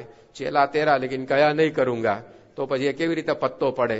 પણ વાંસળી પોતે જે પ્રકારે ભગવાન વગાડે એવો સૂર એમાંથી નીકળે છે. તું દિન કહે તો દિન, તું રાત કહે તો રાત, મનની ગાંઠો સર્વે મેલી, તારા ચાંદે ચાંદ. તો આવી રીતે જો આપણે રહીએ તો પછી ભગવાનને વર્ણિય એ પ્રિય થવાય. વાંસળી કઈ પોતાનો સૂર કાઢે અલગ, એ જે વગાડનારો હોય એ પ્રમાણે જ પોતે વાગે. એમ આપણને ભગવાન અને સંત જે રીતે વગાડે, કહેતા કે જે રીતે વર્તાવે એ રીતે જો આપણે રહીએ તો આપણે પણ વાંસળીની જેમ ભગવાનને પ્રિય બની જઈએ. પછી ભગવાન આપણને કોઈ દિવસ છોડીને જતા નથી. પ્રમુખ સ્વામી મહારાજે એકવાર કહેલું કે યોગીજી મહારાજના વિચારથી મારો વિચાર કોઈ દિવસ જુદો પડ્યો નથી. તો આ જો કેટલી બધી એકાત્મતા કે યોગી બાપાના તાલે તાલ, પોતાનો કોઈ વિચાર નહીં. સ્વામી કે આમ તો આમ ને આમ તો આમ. મીરાબાઈએ જેમ લખ્યું કે આમની કહે તો આમની મીરા ને તેમની કહે તો તેમની. કોઈ પોતાનો સંકલ્પ નહીં, વિચાર નહીં, જેમ તમારી મરજી. જેમ ગુલામ હોય એ ગુલામને કોઈ ઈચ્છા ના હોય. એકવાર એ ગુલામને પૂછ્યું કે તને શું ભાવે? તો કે જે માલિકને ભાવે એ. કે તને શું પહેરવું ગમે? તો જે માલિક આપે તે. તને ક્યાં આગળ રહેવું ગમે? તો કે જ્યાં માલિક રાખે ત્યાં. પેલા કે એવું કેમ? તો કે હું ગુલામ છું, મારી કોઈ મરજી ના હોય, માલિક કેમ જ મારે રહેવાનું હોય. એમ આપણે પણ ભગવાનના ભક્ત છીએ તો આપણી કોઈ મરજી નહીં, પણ ભગવાન અને સંતની મરજી એ મરજી આપણી રાખીએ તો પછી વાંધો આવે નહીં. એકવાર એક રાજા હતો, એની પાસે સરસ મજાના રીંગણા આવ્યા હશે અને સામે એનો ચાકર બેઠો હતો. તો રાજાએ પેલા ચાકરને કહ્યું કે આ રીંગણા બહુ સારા, એનું શાક બહુ ખાઈએ તો મજા આવે, ને એમાં પેલું ભરેલા રીંગણનું શાક હોય તો એમાં તો જે સ્વાદ આવે.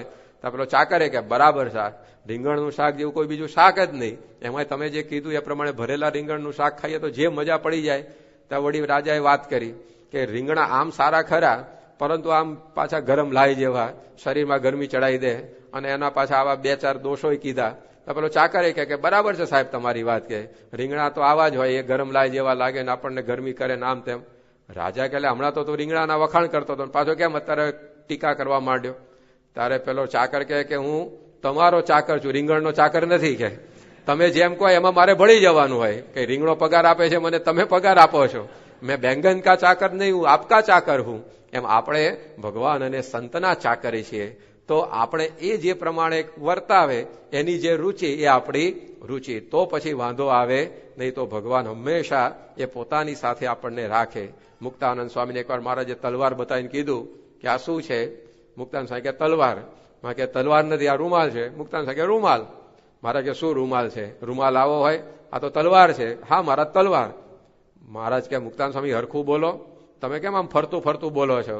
ત્યારે મુક્તાનંદ સ્વામીએ કીધું કે મહારાજ આ રૂમાલ ને તલવાર ને આ બધા નામ પાડનારા તમે છો, અને તમે ધારો તો રૂમાલથી તલવારનું કામ લઈ શકો એવા છો, અને તલવારથી એ રૂમાલનું કામ લઈ શકો એવા છો, એટલે મારે તો તમે જે કહો એમાં ભળી જ જવાનું. કે મુક્તાનંદ સ્વામી પર મહારાજ રાજી થઈ ગયા. તો જો તારા તાલે તાલ, કોઈ પોતાનો જુદો તાલ નહીં. તો આવી રીતે આપણે સત્સંગ કરવાનો, કે સ્વામીની જે રૂચિ એ આપણી રૂચિ, એમની જે મરજી આપણી મરજી, એ જે આપણને કે એ પ્રમાણે આપણે કરીએ તો પછી વાંધો આવે નહીં. અને ત્રીજી વિશેષતા એ વાંસળીમાં શું છે? તો એના પેટમાં કોઈ પાપ નથી, કોઈ કપટ નથી. વાંસળી પોલી હોય છે, અંદર કાંઈ ભરેલું હોતું નથી. એમ આપણે નિષ્કપટ રહીએ ભગવાનને સંતની આગળ, તો એ ભગવાનનો રાજીપો આપણી ઉપર થઈ જાય. પ્રથમના 76માં વચનામૃતમાં શ્રીજી મહારાજે કહ્યું કે ક્રોધી, ઈર્ષ્યાવાળો, કપટી અને માની એ હરિભક્ત હોય તો પણ અમને ગમતો નથી. આપણે ભક્તિ કરતા હોઈએ, પૂજા કરતા હોઈએ, મંદિરે આવતા હોઈએ, પણ આ કપટનો દોષ હોય તો એ ભગવાનને આપણે ગમતા નથી. અયોધ્યા પ્રસાદજી મહારાજે કીર્તનમાં પણ લખ્યું કે શરણે આયે સબહી તરે, એક કપટી ન તરે મહારાજ. ભગવાનના શરણે ગમે તેવો પાપી આવ્યો હોય એ પણ તરી જાય, એની ઉપર ભગવાન દયા કરે. પણ એ કપટ જે રાખે એની ઉપર કોઈ દિવસ ભગવાનની પ્રસન્નતા થતી નથી. એટલે સ્વામી બાપા ઘણીવાર કહેતા હોય છે કે જે કપટ રાખે તે ચપટ થઈ જાય. ભગવાન અને સંતની આગળ જે કપટ રાખવા જાય એ પોતે જ ગુમાવતો હોય છે. એકવાર યોગીજી મહારાજ મુંબઈમાં હતા અને એક હરિભક્ત દર્શને આવ્યા, અને સ્વામીએ વાતમાં પૂછ્યું કે તમારો પગાર કેટલો? એટલે પેલા તરત સતર્ક થઈ ગયા, પગાર પૂછે કે સેવા બેવા માગવાના હશે કે. એટલે એને પગાર હતો આમ 1400 રૂપિયા, પણ કીધું કે બાપા 500 રૂપિયા માંડ નીકળે છે. યોગી બાપાએ જોરથી ધબ્બો આપ્યો, જાઓ 700 થઈ જશે કે. અને એ દાડે ઓફિસમાં ગયો, વાંકમાં તો 1400 ને 700 કરી નાખ્યો પેલા. તો રડતો યોગી બાપા પાસે આવ્યો કે બાપા તમારા આશીર્વાદ લઈ દે, મારું તો આમ થયું, ભૂંડું થયું. બાપા કે અમારા આશીર્વાદથી કોઈનું ભૂંડું થયું નથી, તમારું કેવી રીતે થાય? શું થયું વાત કરો, કે તમે આશીર્વાદ ના આપ્યા કે 700 રૂપિયા પગાર થઈ જાય? તે 700 રૂપિયા થઈ ગયો. બાપા કે સારું થયું, 200 વધ્યા નહીં. અરે કે 700 ઓછા થયા કે. તો 1400 ના 700 થઈ ગયા. ત્યારે યોગી બાપા એ વધારવા માંગતા હતા પગાર, પણ પેલા એ કપટ કરીને ઓછો કીધો તો બિચારો ચપટ થઈ ગયો. તો જો આવી પ્રકારની દશા થાય ભગવાન અને સંતની આગળ, એ કોઈ દિવસ એ તો કઈ છેતરાતા નથી, પણ આપણે એની આગળ પણ ઘણી વાર કપટ કરી નાખીએ. એકવાર એક છોકરો હતો, મોચી પાસે જોડા સીવડાવવા ગયો, તો ત્યાં જુદી જુદી સાઈઝના જોડા હતા, કે 5ની સાઈઝના જોડાનો આટલો ભાવ, 6ની સાઈઝના બૂટનો આટલો ભાવ. છોકરાને થયું કે જેમ સાઈઝ ઓછી હોય ને એમ ભાવ ઓછો થાય, પૈસા ઓછા આપવા પડે.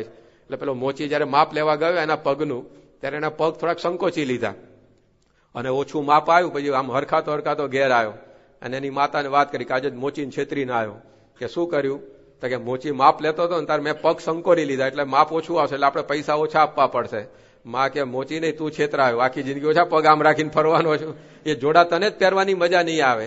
એમ ભગવાન અને સંતની આગળ આપણે કપટ કરવા જઈએ તો એમનું તો કાંઈ બગડતું નથી, પણ આપણું જતું રહે બધું. તો એ અહીંયા મહારાજ સમજાવે છે કે વેણું પોતે નિષ્કપટ છે, એ વાંસળીના પેટમાં કોઈ પાપ નથી, કપટ નથી, એટલે ભગવાન પોતાની સાથે રાખે છે. તો આપણે પણ આવી નિષ્કપટ ભાવે ભક્તિ કરીએ તો પછી એ ભગવાનની કૃપા આપણા ઉપર થતી હોય છે. પણ ઘણીવાર બહાર બધું માણસ કપટ કરતો હોય તો અહીંયા એવી ટેવ પડી જાય તો અહીંયા ભગવાન આગળ કપટ કરવા માંડે.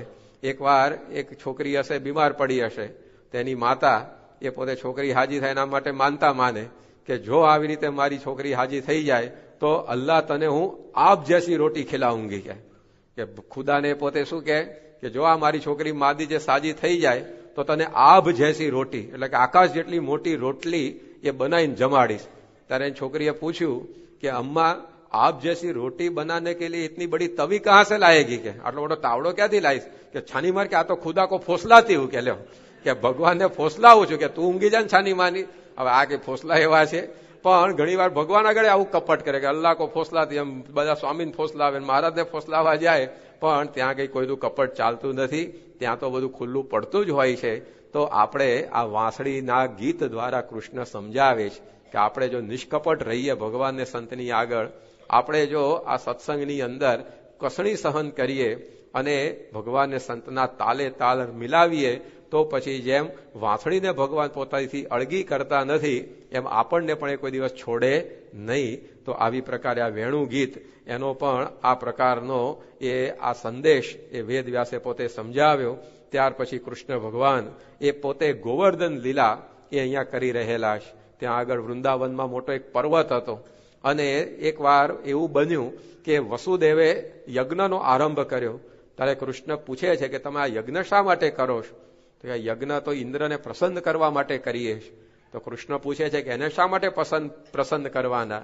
કે ઇન્દ્ર પ્રસન્ન થાય તો પછી વરસાદ વરસાવે, પછી અનાજ પાકે, ઘાસ ઉગે, તો ગાયો પણ જીવે, આપણે પણ જીવીએ. ત્યારે કૃષ્ણએ કહ્યું કે વરસાદ વરસાવનાર ઇન્દ્ર નથી, એ તો ભગવાનની કૃપાથી વરસતો હોય છે. ત્યારે આ પ્રકારે તમારે જો ખરેખર રાજી કરવા જ હોય તો ભગવાન રાજી થાય એવું કર્મ કરો. આ દેવોને રાજી કરીને તમે શું પ્રાપ્ત કરશો? એમ કહીને કૃષ્ણે પોતે એ યજ્ઞ બંધ કરાવી દીધો. અને યજ્ઞ બંધ થયો એટલે ઇન્દ્રને જે આહુતિ મળતી હતી એ પણ બંધ થઈ. તો ઇન્દ્રના અનુચરે સમાચાર આપે કે ભાઈ આ કોઈક છોકરો આવ્યો છે ને એણે આ તમારો યજ્ઞ બંધ કરાયો છે અને હવે તમારે ભૂખે મરવાનો વારો આવશે, આહુતિ કોઈ આપશે નહીં તમને. ત્યારે ઇન્દ્ર પોતે છંછેડાયો અને એણે નક્કી કર્યું કે આ બારે મેઘ ખાંગા કરી અને આ આખું વૃંદાવન છે ને એને તાણી જવું. કે આ નાના છોકરાની શું એવી મજાલ કે મારી સામે બાજ ભીડવા તૈયાર થયો છે. એટલે એણે તો જબરજસ્ત વૃષ્ટિ એ ચાલુ કરી અને ધીમે ધીમે કરતા પાણી બધું વધવા લાગ્યું, નદી નાળા છલકાવા લાગ્યા. લોકો મૂંઝવણમાં પડી ગયા કે આ વરસાદ અટકવાનું નામ લેતો નથી, આ શું થશે આપણા ગામનું? અને એ વખતે કૃષ્ણ પોતે જાણી જાય છે કે આ ઇન્દ્ર પોતે આજે મારી સામે પડ્યો છે. તો ભગવાને પોતે એ ગોવર્ધન પર્વત એને પોતાની આંગળી ઉપર ઉચક્યો અને બધાને કહ્યું કે આ પર્વતની નીચે આવી જાઓ, કે ત્યાં આગળ તમને કોઈ વરસાદ નડી શકશે નહીં, તમારી રક્ષા થશે. અને એ રીતે પોતાની આંગળી ઉપર ભગવાને આખો ગોવર્ધન તોડ્યો. 7 દિવસ સુધી એ પ્રકારે ભગવાને ગોવર્ધન પર્વત પોતાની આંગળીએ તોડી રાખ્યો. ભગવાન આવો જયારે પરિશ્રમ કરી રહેલા ત્યારે કેટલાક હતા એમણે પોતાની લાકડીના ટેકા અડાડ્યા કે ભગવાન એક આંગળી ઉપર કેટલું કામ કરી શકશે, ચાલો આપણે પણ એમને મદદ કરીએ. તો કેટલાકે ટેકા અડાડ્યા, કેટલાક દૂર ઉભા રહીને જોયા કર્યા કે જોઈએ કેટલા દાડા સુધી ઉચકી શકે છે, અને કેટલાક તો ઉપર ટીંગાને હેઠો પાડવાનો પ્રયત્ન કરવા લાગ્યા કે આ કેવી રીતે થઈ શકે, આમ પાડો હેઠું. તો આ 3 પ્રકારના વ્યક્તિઓ ત્યાં આગળ નીકળ્યા. એના આધારે 3 પ્રકારના ભેદ પડ્યા. જેને લાકડીના ટેકા અડાડ્યા એ બધા ભક્ત કહેવાયા કે ભગવાનના કામમાં મદદરૂપ થયા. જે ઉભા ઉભા ટગર ટગર જોયા કરતા હતા જોઈએ હું ખેલ ચાલે છે, બધા ભરવાડ કહેવાયા. અને જે હેઠા પાડવાનો પ્રયત્ન કરતા હતા એ બધા અસુર કહેવાયા. તો ભગવાનના કામની અંદર જે મદદ કરે છે એ ભક્ત બને છે, અને જે જોયા કરે છે એ પોતે આ ભરવાડ જેવો રહી જતો હોય છે. તો આ પ્રકારે કૃષ્ણએ ગોવર્ધન લીલા ત્યાં આગળ કરી અને સમગ્ર આ વૃંદાવનની રક્ષા કરી, ઇન્દ્રનો મદ ઉતાર્યો. ઇન્દ્ર પણ પોતે નમતો આવ્યો કે ખરેખર પૂજવા યોગ્ય તો પરમાત્મા છે, અમથે અમથા અમે બધા પૂજાઈએ છીએ. કારણ કે ભગવાનની કૃપાથી જ અમે વરસીએ છીએ, ભગવાનની કૃપાથી પવન વહે છે, ભગવાનની કૃપાથી વરસાદ વરસે છે, ભગવાનની કૃપાથી સૂર્ય તપે છે, ભગવાનની કૃપાથી જ બધું થાય છે. પણ આ લોકો અમને બધું કરનારા માનીને પરમાત્માને ભૂલી જાય છે. આજે તમે સાચું જ્ઞાન એ સૌને આપ્યું. તો આ પ્રકારે ગોવર્ધન લીલાથી કૃષ્ણએ 2 વાત એ સમજાવી. એક ગો એટલે ભક્તિ અને જ્ઞાન. સંસ્કૃતમાં ગોનો અર્થ એ ભક્તિ અને જ્ઞાન કરવામાં આવે છે. અને વર્ધન એટલે વધવું. ગોવર્ધન એટલે ભક્તિ અને જ્ઞાન વધારે એ ગોવર્ધન લીલા. તો કેવી રીતે ભક્તિ વધારી? તો હમણાં આપણે વાત કરી એમ ભગવાન અને સંતના કાર્યમાં આપણે ટેકો આપી દઈએ તો એ આપણી ભક્તિ થઈ જતી હોય. તો કૃષ્ણ પોતે સમજાવે છે કે હું તો એક આંગળી ઉપર એ આખો પર્વત ઉચકી શકું એવો છું. આ તો તમારા લાકડીના ટેકા એટલે લઉં છું કે તમારી સેવાને ભક્તિ થઈ જાય. કે તમારા ટેકા પેલા ભરવાડોએ કઈ ટેકા ન અડાડ્યા હોત તો પર્વત હેઠો આવવાનો હતો? એ તો કૃષ્ણે ઉચક્યો હતો તે ઉચકેલો જ રહેવાનો હતો. પણ જેને ટેકો અડાડી દીધો એની ભક્તિ થઈ ગઈ. એમ ભગવાન અને સંતનું વિરાટ કાર્ય એ આપણા વગર કંઈ અટકવાનું નથી. પણ આપણે એમાં જો ટેકો આપી દઈએ આપણી ભક્તિ થઈ જાય ને આપણું કલ્યાણ થઈ જાય. કૃષ્ણ અર્જુન વગર એ કંઈ મહાભારતનું યુદ્ધ કૃષ્ણ જીતી શકે એમ નહોતા એવું ઓછું હતું. પણ અર્જુનને નિમિત્ત બનાવી યશ એને આપ્યો. તે અર્જુન પોતે ભક્ત કહેવાયો. અને આજે 5000 વર્ષ પછી પણ એ નર નારાયણ દેવની જય બોલાય છે. તે નર એટલે અર્જુન ને નારાયણ એટલે કૃષ્ણ. તો જો આ રીતે ભગવાનનું કામ એ કોઈ દિવસ અટકતું નથી. પણ એમાં આપણે જો ટેકો આપી દઈએ તો એ આપણી ભક્તિ થઈ જતી હોય છે. આપણી સેવા થઈ જાય. એમનું કામ તો એ ચાલ્યા જ કરવાનું છે. પણ આપણની સેવા લેવા માટે એ આપણને ભેળવતા હોય છે. એકવાર સારંગપુરમાં શાસ્ત્રીજી મહારાજ મંદિર બાંધતા હતા. તે વખતે મોજીદળ ગામના માધા પટેલ ત્યાં આગળ સ્વામીનો લાભ લેવા ગયા હતા. રાત્રે અચાનક 2-1 વાગે શાસ્ત્રીજી મહારાજે માધા પટેલને બોલાવ્યા અને માધાભાઈને કહ્યું કે આપણે આ મંદિરના ચોગાનમાં વચ્ચોવચ મોટું લાકડાનું થડ પડ્યું છે, એ બધા નડે છે, તો તમે છે ને એને ખસેડીને 50 ફૂટ દૂર મૂકી આવો ખૂણામાં. માધાભાઈ વિચારમાં પડી ગયા કે સ્વામી આ એટલું મોટું થડ છે કે 15-20 માણસો જયારે મંડે ને ત્યારે તો હલે, પછી ખસેડવાની તો વાત જ જુદી, અને તમે મને એકલાને આ ખસેડીને ત્યાં મૂકી આવવાની વાત કરો છો. એ વિચારમાં પડી ગયા. શાસ્ત્રીમાં કે શું વિચારો છો, ખસેડવાને? અને પેલા કે સ્વામી હું કેવી રીતે ખસેડી શકું? ત્યારે શાસ્ત્રીમાં કે તમે હાથ તો અડાડો. અને જેવો માધા પટેલે લાકડાના થડને હાથ અડાડ્યો અને લાકડું એમની પાછળ પાછળ ચાલવા લાગ્યું, જેમ ગોવાળિયાની પાછળ ગાય જાય તેમ, અને જ્યાં મૂકવાનું હતું ત્યાં પહોંચી ગયું. ત્યારે માધાભાઈને થયું કે આ સ્વામી તો જડમાં પણ ચેતન પ્રગટાઈ શકે એવા છે, પણ આપણને આ સેવા આપે છે એની કૃપા છે. એના વગર આપણા વગર કે એમનું અટકે એવું નથી. તો આ ભગવાનનું કાર્ય આપણે એમાં ભળીએ તો આપણે ભક્ત કહેવાય જઈએ. આપણી સેવા થઈ જાય ને આપણું કલ્યાણ થાય. એટલા માટે એ પોતે આ ગોવર્ધન પ્રવૃત્તિના ઉચકે છે. સ્વામી બાપા મંદિરો બાંધે શેના માટે? આ ઉત્સવ ઉજવે શેના માટે? મોટા આયોજનો કરે શેના માટે? એમાં આપણને સેવા કરવાની તક મળે અને આપણી ભક્તિ થઈ જાય, આપણું કલ્યાણ થઈ જાય. બાકી સ્વતંત્ર પણ એકલું મંદિર તૈયાર કરી શકે એમ છે. સારંગપુરમાં અત્યારે જે મંદિર આપણે જોઈએ છીએ તો એ વખતે જમીન પણ નહોતી મળી. ત્યારે શાસ્ત્રીજી મહારાજે આખું આવું મંદિર અને અંદર જે 13 મૂર્તિઓ છે, મૂર્તિઓ સહિતનું એ આણંદના હરિભક્ત મોતીભાઈ ભગવાનદાસને બતાવેલું, આખું જમીનમાંથી બહાર કાઢીને. એનું કીર્તન પણ છે, શ્રી સારંગપુરની શોભા સજી અતિ સારી. મંદિર પહેલા કીર્તન બનેલું છે, મૂર્તિઓ પધરાવ્યા પહેલા એવું વર્ણન એ કીર્તનમાં આવે છે. તો શાસ્ત્રીજી મહારાજે આખું મંદિર બતાવ્યું અને પછી પાછું અલોપ પણ કરી દીધું. બધા હરિભક્તો સ્વામી રાખી દેવું હતું ને. સ્વામી કે તમારે સેવા લઈને મારે બાંધવું છે, કે તમે બધા સેવા કરો ને એથી તમારું કલ્યાણ થાય, એટલા માટે સ્વામી કે આ મંદિર અમે બાંધીએ છીએ. બાકી એટલા મંદિરો પેટાળમાંથી ઉભા કરેવા છે. બોચાસણમાં જયારે મંદિરનું ખાતમુહૂર્ત શાસ્ત્રી મહારાજે કર્યું ત્યારે અંદરથી લક્ષ્મીના ચરુ નીકળ્યા. હવે એ વખતે શાસ્ત્રી મહારાજને ગામો ગામ ભિક્ષા માગવી પડે ને ગુજરાન કરવું પડે એવી પરિસ્થિતિ હતી. મંદિરની અંદર 8 આના જેટલી પણ સિલક ના હોય, બેલેન્સ કેટલું 8 આના પણ ના હોય. એવા સંજોગોમાં લક્ષ્મી ભરેલા ચરુ નીકળ્યા. તો બીજો હતો રાજી થઈ જાય કે ના થઈ જાય, કે ખુદા દેતા હોય તો છપ્પર ફાડકે દેતા, લેકિન એ જમીન ફાડકે દિયા, લઈ જ લો બધું, એમ આપણે લઈ લઈએ. અને એવો વિચારો કે જો આપણું કામ સાચું છે તો ભગવાને મદદ કરી, અક્ષર પુરુષોત્તમની વાત સાચી છે તો ભગવાને મદદ કરી, સામેથી લક્ષ્મી આપી, એવો વિચાર આવે ને. પણ શાસ્ત્રીજી મહારાજને હરિભક્તોએ કહ્યું કે સ્વામી આ લક્ષ્મીના ચરુ નીકળ્યા અંદરથી. શાસ્ત્રી મહારાજ શું બોલ્યા કે એને જ્યાં છે ત્યાં દાટી દો, કે આપણે આ લક્ષ્મીની જરૂર નથી. આપણે હરિભક્તોની સેવા લઈ અહીંયા મંદિર કરીશું અને લક્ષ્મીજીની મૂર્તિ પધરાવીશું. આખા બ્રહ્માંડની લક્ષ્મીને તાણીને અહીંયા લઈ આવશે. તો સ્વામીએ લક્ષ્મી ન લીધી અને હરિભક્તોના ઘેર ઘેર જઈ, ગામડે ગામડે જઈ એની સેવા લઈ અને આ મંદિર કર્યું. કારણ આ સેવાથી એક હરિભક્તનું કલ્યાણ થાય. તો ભગવાન અને સંત એવા પ્રતાપી છે કે એકલા હાથે બધા કાર્ય કરી શકે. કૃષ્ણ એકલા હાથે ગોવર્ધન ઉચકી શકે એવા હતા, પણ ગોવાળિયાઓના ટેકા એમણે લીધા, કારણ કે એને ભક્ત બનાવવા હતા. એમ પ્રમુખ સ્વામી મહારાજ આજે જે કંઈ બધા આયોજનો કરે છે એકલા તે બધું કરી શકે એવા સમર્થ છે, પણ આપણે એમાં જેટલું ભળી જઈએ, આપણી ભક્તિ થઈ જાય, એનાથી આપણું કલ્યાણ થાય. એકવાર એક બ્રહ્મા હતો. બ્રહ્મા એટલે આખા બ્રહ્માંડનું સર્જન કરે. જે કંઈ બધા મોડેલો બહાર પડે છે આપણા બધા 92ના, 93ના, 95ના, 2000ના, તે બધાનું સર્જન કોણ કરે? બ્રહ્મા. પણ એકવાર એને ભગવાન જોડે વાંકું પડ્યું.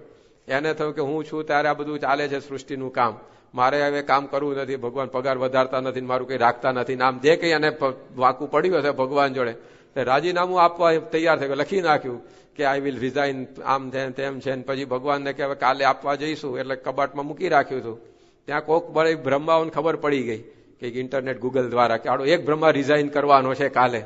એટલે ભગવાનના ત્યાં પેલો બ્રહ્મા જાય રિઝાઇન આપવા માટે, પેલા તો આમ 1000 બ્રહ્માની લાઈન ઉભેલી એને જોઈ. તો પેલો જે રાજીનામું આપવા ગયો એને જોયું કે 1000 બ્રહ્મા કેમ આઈને ઉભા છે. એટલે પૂછ્યું એમાંથી કોકને કે તમે બધા અહીંયા શું કરવા આવ્યા છો? કે અમને ખબર પડી છે કે એક બ્રહ્મા રાજીનામું આપવાનો છે, એટલે એની જગ્યા ખાલી પડે તો અમારે એ જગ્યા પર રિક્રુટમેન્ટ થાય, અમારી સેવા થઈ જાય, એટલા માટે અહીંયા આવીને ઉભા છે. તારે પેલા થયું કાઢું મારા વગર કઈ ભગવાન અટકે એવું નથી, તરત કાગળ ફાડીને પાછો જોઈન્ટ થઈ ગયો નોકરી છે કે આમાં કઈ રિઝાઇન આપવા જેવું છે નહીં. એમ આપણને ઘણી વાર થઈ જાય કે હવે આ સેવા કરીએ ને કોઈક બળી બોલી જાય, વઢી જાય, ધખી જાય, કંઈક હચવાય ના હચવાય કે નથી કરવી આ સેવા, મૂકવાની પડતી કે. પણ ભગવાનની આગળ તો બધા 1000 માણસો રાહ જોઈને ઉભા છે સેવા લેવા માટે. આપણે મૂકીને જતા રહે તો આપણી સેવા જતી રહે, આપણી ભક્તિ ઓછી થઈ જાય. તો એ આ ગોવર્ધન લીલા દ્વારા કૃષ્ણ આપણને સમજાવે છે. અને ત્યાર પછી ગો એટલે જ્ઞાન, તે જ્ઞાનને વધારવાની પણ આ લીલા છે કે શું જ્ઞાન ભગવાને આપ્યું. અત્યાર સુધી બધા દેવો અવતારોની પૂજા ચાલતી હતી, પણ ભગવાને સમજાવ્યું કે આ ભગવાન એ પોતે જ એક પૂજવા યોગ્ય છે. બીજા બધા દેવો છે, 33 કરોડ દેવતાઓ છે, એ બધા તો ભગવાનની આજ્ઞા અનુસાર વર્તે છે. માટે તમે થડને વળગો, ડાળીને આપણે કંઈ વળગવાનું નથી. તો ભગવાનની પરમાત્માની સેવાની અંદર, પૂજાની અંદર બધાની પૂજા આવી જતી હોય છે. હસ્તી પદમ સર્વ પદમ, હાથીના પગલામાં બધા પશુ પંખીના પગલા આવી જાય કે ના આવી જાય? કારણ કે હાથીનું પગલું આ મોટું થાળી જેવું પડતું હોય, જમીન ઉપર હાથી પગ મૂકે, કેટલું મોટું એનું પગલું હોય, તેમાં ચકલી ને વાઘ ને સિંહ ને બધાના પગલા સમાઈ જાય કે ના સમાઈ જાય? એમ પરમાત્માની પૂજાની અંદર સર્વ દેવોની પૂજા આવી જતી હોય છે. તો આ શરણાગતિનું એક સૌંદર્ય એ આ ગોવર્ધન લીલા આપણને સમજાવે છે કે આપણે એક પરમાત્માનું શરણું રાખવું, બાકી કોઈ બીજા એનું શરણું એ કામમાં આવતું નથી. એટલે નિષ્કાળ સ્વામીએ લખ્યું કે ડર ન રહ્યો બીજા દેવનો, ગ્રહ્યો હરિએ હાથ, મુખો મુખ થઈ ઓળખાણ, કોઈ વાતની ન રહી તાણ. જયારે ભગવાનના શરણે આપણે ગયા ત્યારે પછી બીજા કોઈ ગ્રહ પનોતી દેવ દેવીનો ભાર રાખવાની, ભય રાખવાની જરૂર રહેતી નથી. અહીંયા ઇન્દ્રએ કેટલો તો ભય બતાવ્યો, પણ પરમાત્માનો આશરો હતો ગોપ બાળકોને, તો એ ઇન્દ્ર બગાડી શકે એમનું કઈ? સિંહના શરણે ગયા પછી એ શિયાળ કોઈ દિવસ આપણને કંદડી શકે નહીં. સિંહના પગલે બેસી ગયા પછી કોણ આપણને મારવાનું છે? કારણ કે બધા પ્રાણીઓ કરતા સિંહ મોટો છે, કોઈ પણ આવે તો સિંહ આનો મુકાબલો કરી શકે એમ છે. એમ પરમાત્માના શરણે આપણે બેઠા પછી મંત્ર જંત્ર, દોરા ધાગા, તાવીજ માદળિયા, આ બધા ગ્રહ પનોતી, એક કશાનો ભય ને ભાર રાખવાની ભગવાન કે જરૂર નથી. ને તો ઘણી વાર ભક્ત થયા પછી પણ આ બધું રહી જતું હોય. કંઈક તાવ તર્યો આવે તરત દોરો ધાગો કરી આવે, કંઈક સહેજ ધંધા માગું પાછું જાય તરત માદળિયું નાખી આવે. પણ એ મંત્ર જંત્ર ગ્રહ પનોતીથી કામ થતા હોય તે મંત્ર જંત્ર કરનાર એના બાપને 150 વર્ષ સુધી ના રાખે પૃથ્વી ઉપર. જો દોરા ધાગા ને તાવીજ માદળિયાથી બધા જીવતા હોત ને મરતા હોત તો પછી એ પોતે 125 વર્ષ ન જીવ્યા પૃથ્વી ઉપર. શ્રીજી મહારાજ કહે છે કે જો બીજા બધા આવા મંત્ર જંત્ર ને દોરા ધાગાથી કામ થતા હોય તો પછી રાજાઓ મોટું લશ્કર શું કરવા રાખે? આજે ભારતના લશ્કરનો ખર્ચો નહીં તો લોકો કહે છે કે 25,000 કરોડ રૂપિયા છે દર વર્ષે. 25,000 કરોડ રૂપિયા.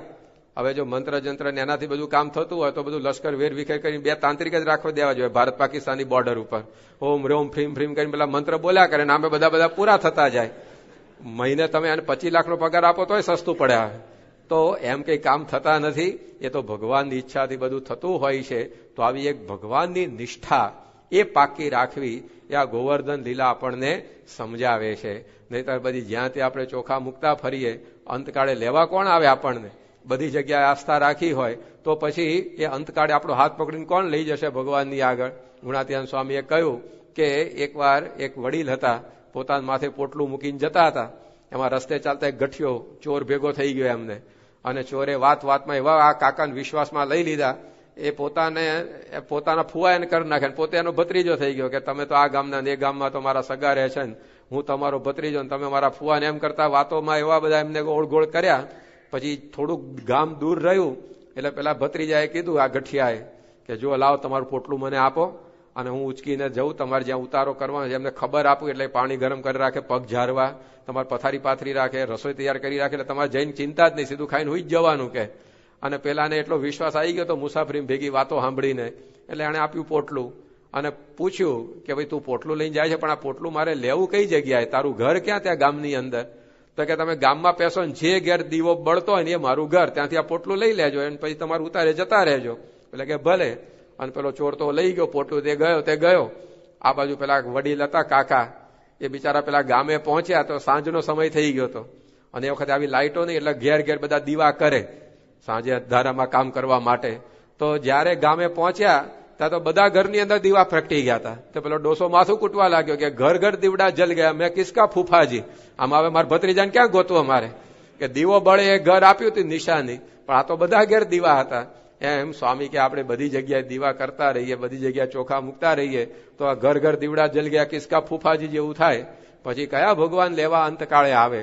પણ એક ગુરુ કા આશરા, એક ગુરુ કી ટેક, એવી પ્રકારે જો સત્સંગ થાય તો પછી વાંધો આવે નહીં. જેને જેના વિશે આપણને ભાવ હોય, જેના વિશે આપણને નિષ્ઠા હોય એની ભક્તિ આપણે રાખવી. લવ ઓલ, બધાને આપણે આદર આપવો. રોજ રાત્રે આપણી આરતી પછી અષ્ટક બોલાય છે, એમાં આપણે બોલીએ છીએ કે નિંદત નહીં કોઈ દેવકુ, કોઈ દેવની નિંદા કરવી નહીં, પરંતુ ઉપાસના એ તો એકની જ હોવી જોઈએ. જેમ પતિવ્રતા સ્ત્રી હોય એ પોતાના ઘરની અંદર બીજા બધા પતિના સંબંધી પુરુષો આવે તેની સેવા કરે, ચા પાણી કરાવે, પથારી પાથરી દે, કપડાં ધોઈ દે, બધી સેવા કરે. પરંતુ જેવો ભાવ એ પતિ સાથે હોય એવો ભાવ કે બીજા પુરુષો સાથે હોય નહીં. બધાની આગતા સાગતા સેવા સરબરાહ કરે, પણ પતિ સાથે જેવું જોડાણ હોય એવું કઈ એના સંબંધી પુરુષો સાથે હોય નહીં. તો એ પતિવ્રતા સ્ત્રી કહેવાય. બાકી જે એમ કે ના આપણે એવું કશું નહીં, આપણે જેટલા સિડની પુરુષો બધા હરખા, પેલો ધણી ઘરમાં ઘૂસવા દે, જાઓ તાર જ્યાં ફાવતું હોય ત્યાં રહેજો. પછી કે એમ આપણે કે બધું હરખું તો કઈ પત્તો ના પડે. પણ બધાનો આદર, કારણ કે બધા અવતારો, બધા દેવો ભગવાનના છે, પરંતુ પરમાત્મા વિશે જેવી ભક્તિ આપણે હોય, આપણા ઈષ્ટદેવ વિશે, તો એવી બીજા પ્રત્યે થાય તો એ પછી વ્યભિચારીની ભક્તિ થઈ ગઈ.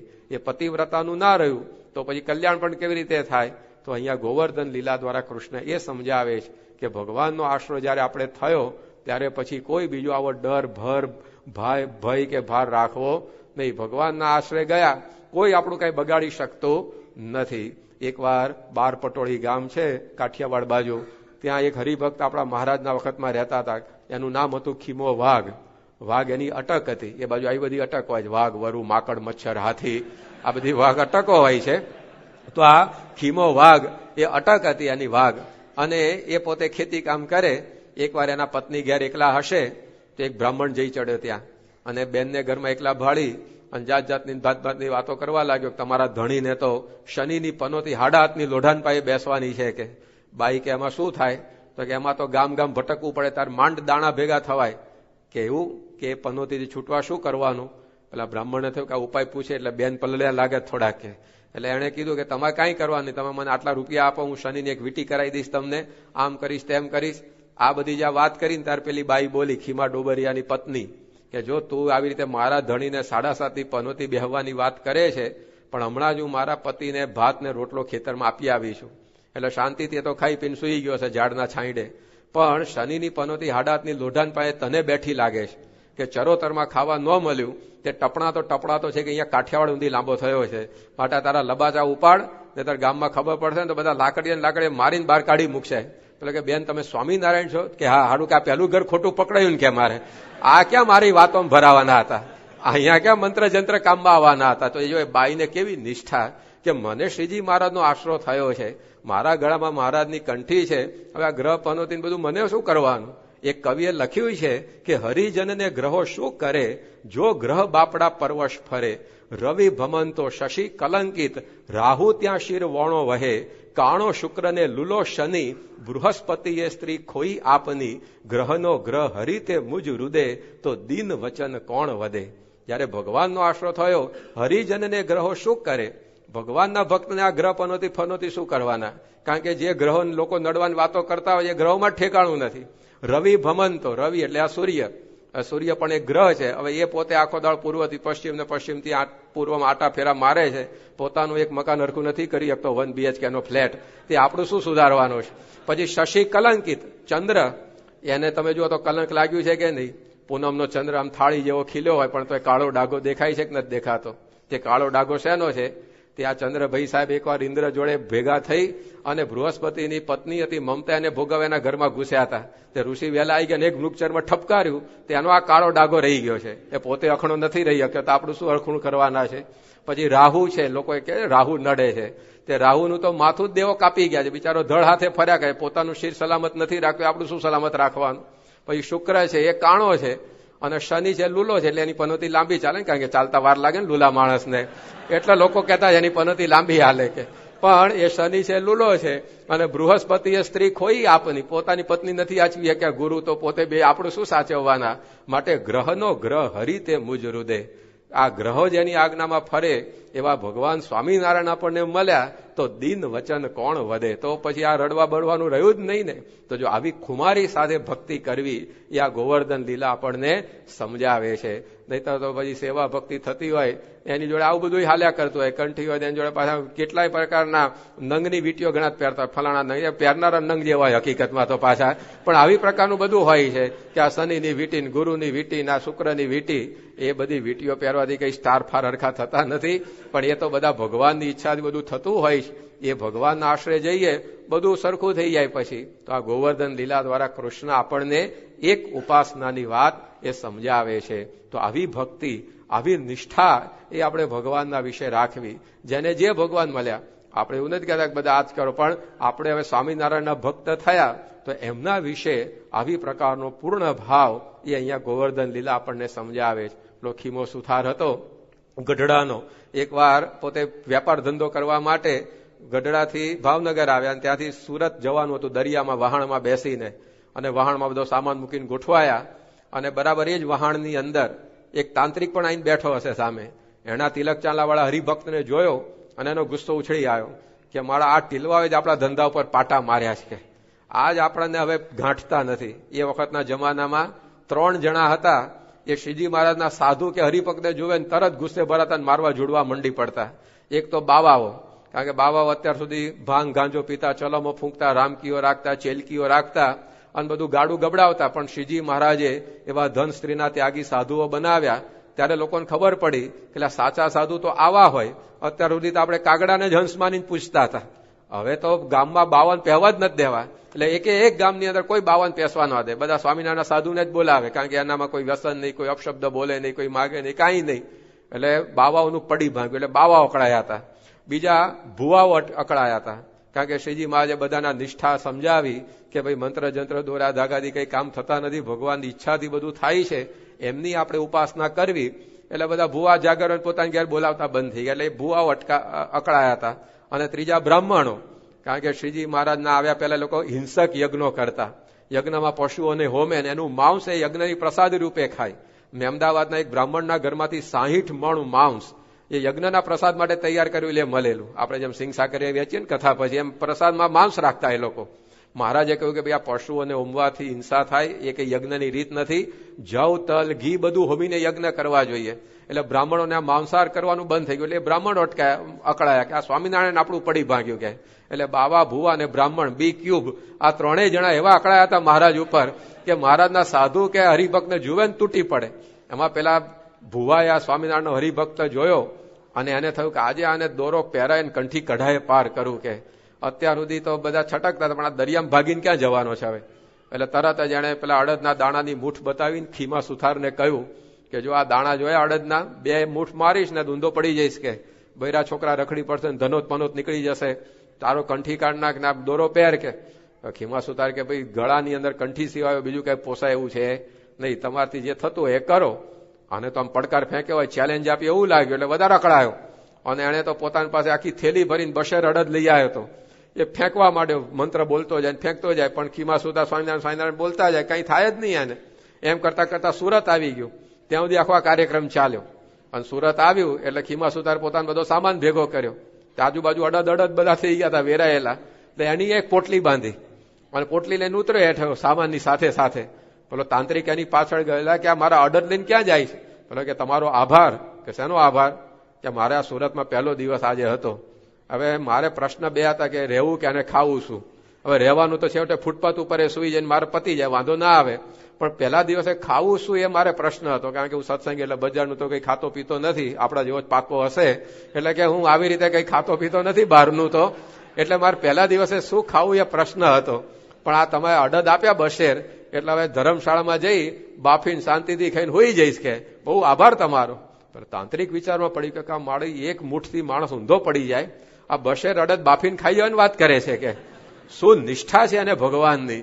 અને એને થયું કે સ્વામિનારાયણના દર્શન માર કરવા પડશે. આવા નિષ્ઠાવાળા ભક્તો એને તૈયાર કર્યા છે. એટલે તાંત્રિક આવ્યો ગઢડા, અને ગઢડા મહારાજના દર્શન કર્યા અને એનું અંતર રંગાઈ ગયું. ત્યાં મહારાજ પાસે દીક્ષા લઈ અને પોતે પરમહંસ બની ગયા. અને શૂન્યાતીતાનંદ સ્વામી એવું મહારાજ એમનું નામ પાડ્યું. અને સુરતમાં અત્યારે રામપુરા વિસ્તારમાં જે સ્વામિનારાયણનું મંદિર છે, એ મંદિર આ શૂન્યાતીતાનંદ સ્વામીએ બંધાવેલું. તો કેવી નિષ્ઠાવાળા ભક્તો બધા શ્રીજી મહારાજના, કે એને ડગાવવા આવેલો એ પોતે સત્સંગી નહીં પરમહંસ બની ગયા. તો આ ગોવર્ધન લીલા એ આ સાચી છે કે આપણે જે ભગવાનને ભજીએ છીએ એના વિશે આવો પતિવ્રતાનો ભાવ રાખી એમની આપણે ભક્તિ કરીએ તો પછી ભગવાન એ પોતે રાજી થતા હોય છે. તો આ બધી લીલાઓ દ્વારા કૃષ્ણ આવા સુંદર બધા મર્મ એ પણ આપણને સમજાવી રહેલા છે. અને એમ કરતા કરતા અનેક બધી લીલાઓ એ આ ભાગવતની અંદર ભગવાનની મૂકવામાં આવેલી છે. આપણે રાત થોડી વેશ જાજા જેવો ગાંઠ છે, 7 દિવસની અંદર આ ફળિયામ ઘોડોની અગાસીમ ઘોડો ફેરવા જેવી વાત છે.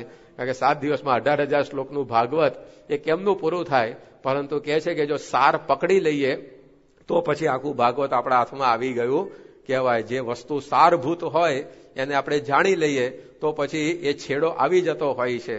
તો આ ભાગવત આવા તો ઘણા બધા ભગવાનના ચરિત્રો લઈને આવ્યું છે, પણ એનો સાર શું? તો મધ્યના 59માં વચનામૃતમાં ભગવાન સ્વામિનારાયણે કહ્યું કે 4 વેદ, 18 પુરાણ, ભારત આદિક ઇતિહાસ એ સર્વેમાં એ જ વાર્તા છે કે ભગવાન ને ભગવાનના સંત એ જ કલ્યાણકારી છે. આ ભાગવતમાં અનેક પ્રકારના ભગવાનના આવા બધા ચરિત્રો છે.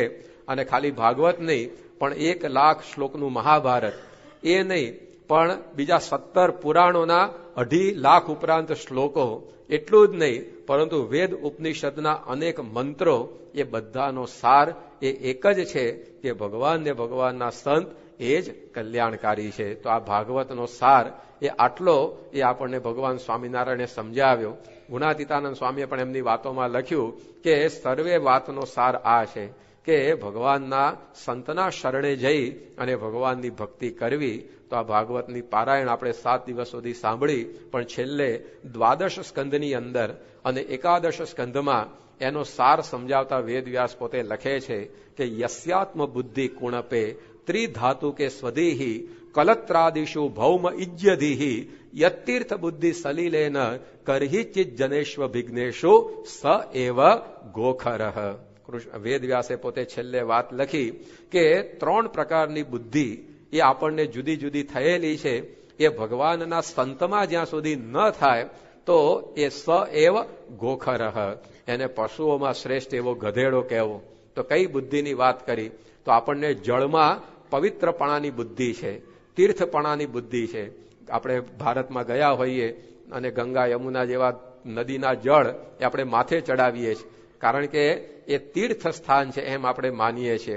તો જળને વિશે તીર્થપણાની બુદ્ધિ છે. પછી આવી રીતે જે મૂર્તિ છે એના વિશે આપણને પૂજ્યપણાની બુદ્ધિ છે. આ મૂર્તિ છે આપણને બોલાવે નહીં, ચલાવે નહીં, આપણા માથે હાથ મૂકે નહીં, તેમ છતાં પણ આપણને એના વિશેથી ભાવ ઘટતો નથી.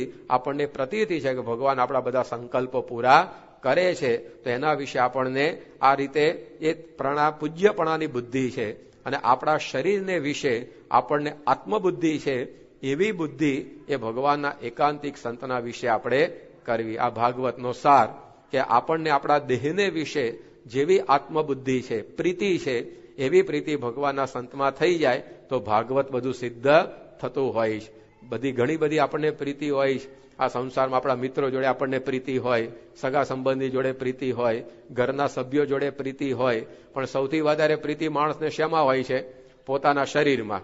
તો એવી પ્રીતિ ભગવાનના સંતમાં કરવાની વાત અહીંયા ભાગવત સમજાવે છે. આટલો સાર આ ભાગવતનો છે કે શરીરમાં જેવી આપણને આત્મબુદ્ધિ છે એવી પ્રીતિ ભગવાનના એકાંતિક સંતમાં કરી દેવી. સૌથી વધારે હેત, સૌથી વધારે વહાલું એ આપણને આપણું શરીર છે. એ શરીર ઉપર જયારે વાત આવે ને ત્યારે બધામાંથી પ્રીતિ ઓછી થઈ જાય, ઓસરી જાય. જોજો, એકવાર શ્રીજી મહારાજના પરમહંસ વિજયાત્માનંદ સ્વામી એક ગામમાં ગયા. ગામના ચોરે આવી રીતે કથા કરી. સાધુની કથામાં શું આવે? જગત બધું નાશવંત છે, ભગવાનને સંત સાચા છે અને ભગવાનને સંત આપણા સાચા સગા છે, એમાં હેત જોડ કરવું, આ બધી વાતો કરી. જ્યાં કથા પૂરી થઈને એક જુવાનીઓ આવ્યો અને સીધો સ્વામીનો ઉધડો લેવા માંડે. હું ટાઢાપોરના ગપ્પા મારો છો કે કંઈક ભાન પડે છે કે નહીં, આમ તેમ બધું. વિજયાત્માન સ્વામી કે ભાઈ અમે એકે વાત તમારી ગૌમુખીમાંથી કાઢીને ખિસ્સામાંથી કાઢીને કરી નથી. અમે તો શાસ્ત્રોમાં લખ્યું છે. કયું? બોલો, શું ખોટું કહ્યું? ખોટું કહ્યું છે તમે સુધારશો. કારણ કે તમે હમણાં બધી વાત કરી સગા સંબંધીનું હેત સ્વાર્થ્યું છે, ભગવાનને સંત જ આપણા સાચા સગા છે.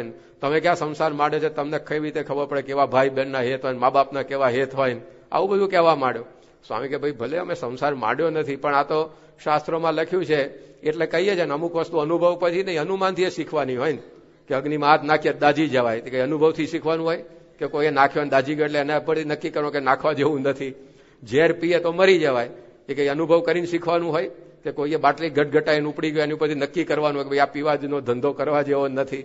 એમ સ્વામી કે અમે સંસાર માંડ્યો નથી, પણ આ તો બધું અમે જોઈએ છીએ એટલે કહીએ છીએ કે આ બધું સ્વાર્થનું હેત છે. સાચું હેત તો ભગવાનને સંત કરે. ના, હું ના માનું. તમે મને પ્રતીતિ કરાવો તો જ માનું. કે સ્વામી કે સારું, ત્યારે તમે એક કામ કરજો કે અત્યારે ઘેર જાઓ ત્યારે તમારા ઘરનું આંગણું આવે ત્યારે ધબ લઈને પડી જજો. મરવા પડે એવો દેખાવ કરજો. હાથ પગ તણાતા હોય અને આમ આંખો ખેંચાઈ જતી હોય, મોઢામાં ફીણ આવતી એ લાવવાનું છૂટ તમને, અને આમ હમણાં ઉપડી જવાનો જેવો દેખાવ કરજો. પેલા કે એ તો કરીશ, પણ પછી શું? સાંઈ કે આટલું તમે કરજો ને બાકીનું અમે કરશું. કે છોકરાને તો સાધુને ખોટા પાડવા જ તા. એટલે જેવું પોતાનું ઘરનું આંગણું આવે ને ધબાક લઈને પડ્યો, અને જેવો અવાજ થયો તરત આજુબાજુ બધા ભેગા થઈ ગયા. કારણ કે તમાશાને તેડું હોય નહીં. થિયેટર વાળા આમંત્રણ પત્રિકા મોકલતા નહીં તોય લોકો ઉપડે. કથામાં તો SMS કરીએ, ઈમેલ કરીએ, આમંત્રણ પત્રિકા આપીએ તોય માંડ આવે 7 દાડે એકવાર. એટલે આવી બધી પ્રકારે બધું થતું હોય છે. એટલે આજુબાજુ વાળા બધા ભેગા થઈ ગયા કે આ છોકરાને શું થયું? કોઈ કે આ ચોગડિયું ભજી ગયું લાગે છે, કોઈ કે માતાજીને રથ ફરી ગયો લાગે છે, કોઈ કે કંઈક મૂઠ મારી લાગે છે. જાત જાતનું બધું કહેવા માંડ્યા. એના મા બાપ હતા, એના ભાઈ બહેન હતા, બધા ભેગા થઈ ગયા, રોકકડ કરવા લાગ્યા. આ જુવાન જો છોકરો મરવા પડ્યો આમ તેમ. ત્યાં સ્વામી નીકળ્યા તમારા જેવા 2-5 હરિભક્તો સાથે. સ્વામીએ હરિભક્તો આ ટોળું કેમ ભેગું થયું, જરા તપાસ તો કરો. એટલે એક હરિભક્ત ડોક્યું કર્યા. સ્વામી પેલો તમને બહુ પ્રશ્ન પૂછપૂછ કરતો હતો, મરવા પડ્યો છે, કે તમારો દ્રોહ કરે તો આવું જ થાય ને, કે હાલો આપણે આગળ. સ્વામી કે ના, ચાલો આપણે એની પાસે જઈએ, મહારાજની પ્રાર્થના કરીએ, અને બેઠો કરે મહારાજ, જીવતો રાખે. એટલે સ્વામી ત્યાં આગળ આવ્યા અને છોકરો તો ખરેખર મરી જવાની તૈયારીમાં એવો જ પડ્યો હતો. સ્વામી એના બાપુજી બાજુમાં હતા, 75-80 વર્ષની ઉંમર, બિચારા ચોથા આંસુએ રડતા હતા. સ્વામીએ કહ્યું છાનારો કઈ વાંધો નહીં આવે, અમે પ્રાર્થના કરીએ છીએ. પછી વિજયાત્માન સ્વામીએ કીધું કે અંદરથી ઘરમાંથી એક લોટો ભરીને દૂધ લઈ આવો. કે તાબડતોબ લોટો ભરીને દૂધ આવ્યું. એટલે સ્વામીએ પછી પોતાનું ગાતેરું પેલા છોકરાને માથે રાખી અને દૂધનો લોટો માથેથી આમ ઉતાર્યો. નહીં, ઘણી વાર છોકરા ઘરમાં રડતા હોય તેની માં સાડીનો પાલો માથે રાખીને પછી પાણી ઉતારે, પછી સોસાયટી નાકે એનું કુંડાળું કરી આવે, એમાં પગ ન પડે એનું ધ્યાન આપણે રાખવાનું પાછું. આવું લોકોનો હોય છે એમ કે ભાઈ કુંડાળામાં પગ પડવો જોઈએ નહીં, નહીતર આમ થાય ને તેમ થાય. હવે કૂતરા બલાડાના પગ નહીં પડતો એ કુંડાળામાં, કે એને તાવ આવે છે, એનું કઈ આગુ પાછું થાય છે. આવી અંધશ્રદ્ધા કે આ કુંડાળામાં પગ પડવા જોઈએ નહીં. પાછા બીજા કેટલાય કુંડાળા ન પગ પાડવા ત્યાં પાડી આવતો હોય. એ થિયેટરના કુંડાળામાં પગ પાડી આવતો હોય, ડિસ્કો પાર્લરના કુંડાળામાં પગ પાડી આવે, ત્યાં નથી પાડવાના પગ, આમાં પડશે તો કઈ વાંધો નહીં આવે. પણ આવું બધું અંધશ્રદ્ધાનું તંત્ર બધું ચાલતું હોય. એટલે સ્વામીએ પેલો લોટો માથેથી ઉતારી પછી સ્વામી બોલ્યા કે હવે આ છોકરાનું મોત છે ને લોટામાં આવી ગયું છે, હવે એ જે પીવે એના બદલે એ મરશે ને છોકરો એના બદલે બેઠો થશે. એટલે એના બાપુજી લગભગ 81 વર્ષના થયા હતા. એટલે સ્વામી અમને લોટો ધર્યો કે તમે બધો સંસાર પૂરેપૂરો માણી લીધો છે અને પીળું પાન ગમે ત્યાં ખરવાની તૈયારીમાં છો, તો તમે પીવો તો આ છોકરો 25 વર્ષનો બેઠો થાય. તો ડોહાએ ધડ લઈને ના પાડી દીધી કે ભલે 80 થયા પણ ચોખ્ખું ઘી ખાઈને મોટો થયો છું અને હજી 5 કિલોમીટર દૂર ખેતા ત્યાં જઉં છું, આ લોટા પીવાની વાત જ ના કરતા નામ તેમ. પેલો છોકરો પડ્યો સાંભળે, મારું આ બેટો કરતો હતો પણ લોટો લેવા તૈયાર થતો નથી. કે પછી સ્વામીએ કીધું કે વાંધો નહીં, હવે તમે પીવા તૈયાર થતા નથી પણ એની માતાની ઉંમરે તમારી જેટલી 75-80 તો હશે જ ને. કે હા એટલી તો છે જ. સ્વામી કે એને આપો લોટો, એ પીવો, છોકરો બેઠો થાય. છોકરો કહેતો હતો કે માને મારા વિશે બહુ હેત છે, કે એટલે એક હરિભક્ત દ્વારા લોટો અંદર મોકલાયો. તો પેલો હજી હરિભક્ત અંદર આવે પેલા જ માં અંદરથી તાડું કી કે ભાઈ આ તો મરણા જણા સંસાર છે, આવેલું ક્યાં કોઈ અમર રહ્યું. એટલે એ જ્ઞાન ઠપકારવા માંડી, એને ન પીધો કે. એટલે છોકરો કે આ તો ભારે કરી કે આ બધા કહેતા હતા તમે આમ છે. પછી સ્વામીએ પૂછ્યું કે આ છોકરાને કે પરણાયો બરણાયો છે કે હા સ્વામી 6 મહિના પહેલા જ ઉગલાયો છે. હવે એ જો મરશે તો એની પરણેતરને તો ભર યુવાન અવસ્થામાં વિધવા પણ આવશે.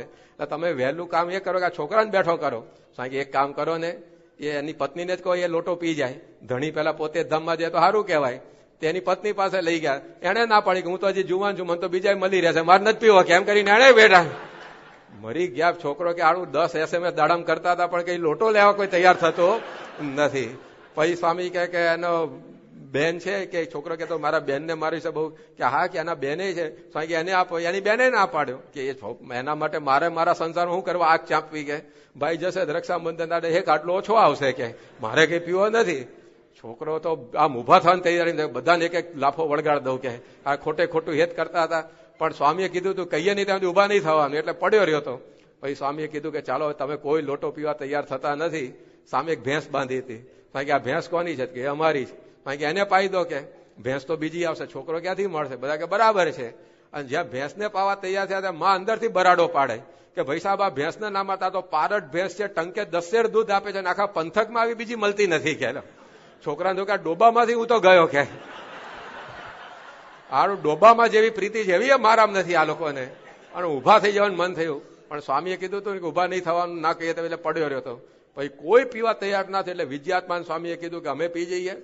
બધા યુનિયનિમસલી હા પાડ્યો કે તમે જ પીવા માટે યોગ્ય, કારણ કે તમારે રાંડવા માંડવાનું આગળ હોય નહીં કે ઉલાર ધરાર તમારે હોય નહીં કે, અને તમે જ પીવા માટે યોગ્ય છો. પણ એક કામ કરો કે ગામની ભાગોળે જઈને પીવો એટલે લાકડાનો ખર્ચો અમારા માથે આવે ત્યાં સુધીની તકેદારી રાખી પાછી લો કે ત્યાં. એટલે સ્વામી લોટો લઈને નીકળ્યા ને પાછળ પેલો છોકરો ઉભો થઈને હાલવા માંડ્યો. બધા ઘરના સભ્યો દોડા એટલે તું ક્યાં જાય, તું અહીંયા રહે, તું ને.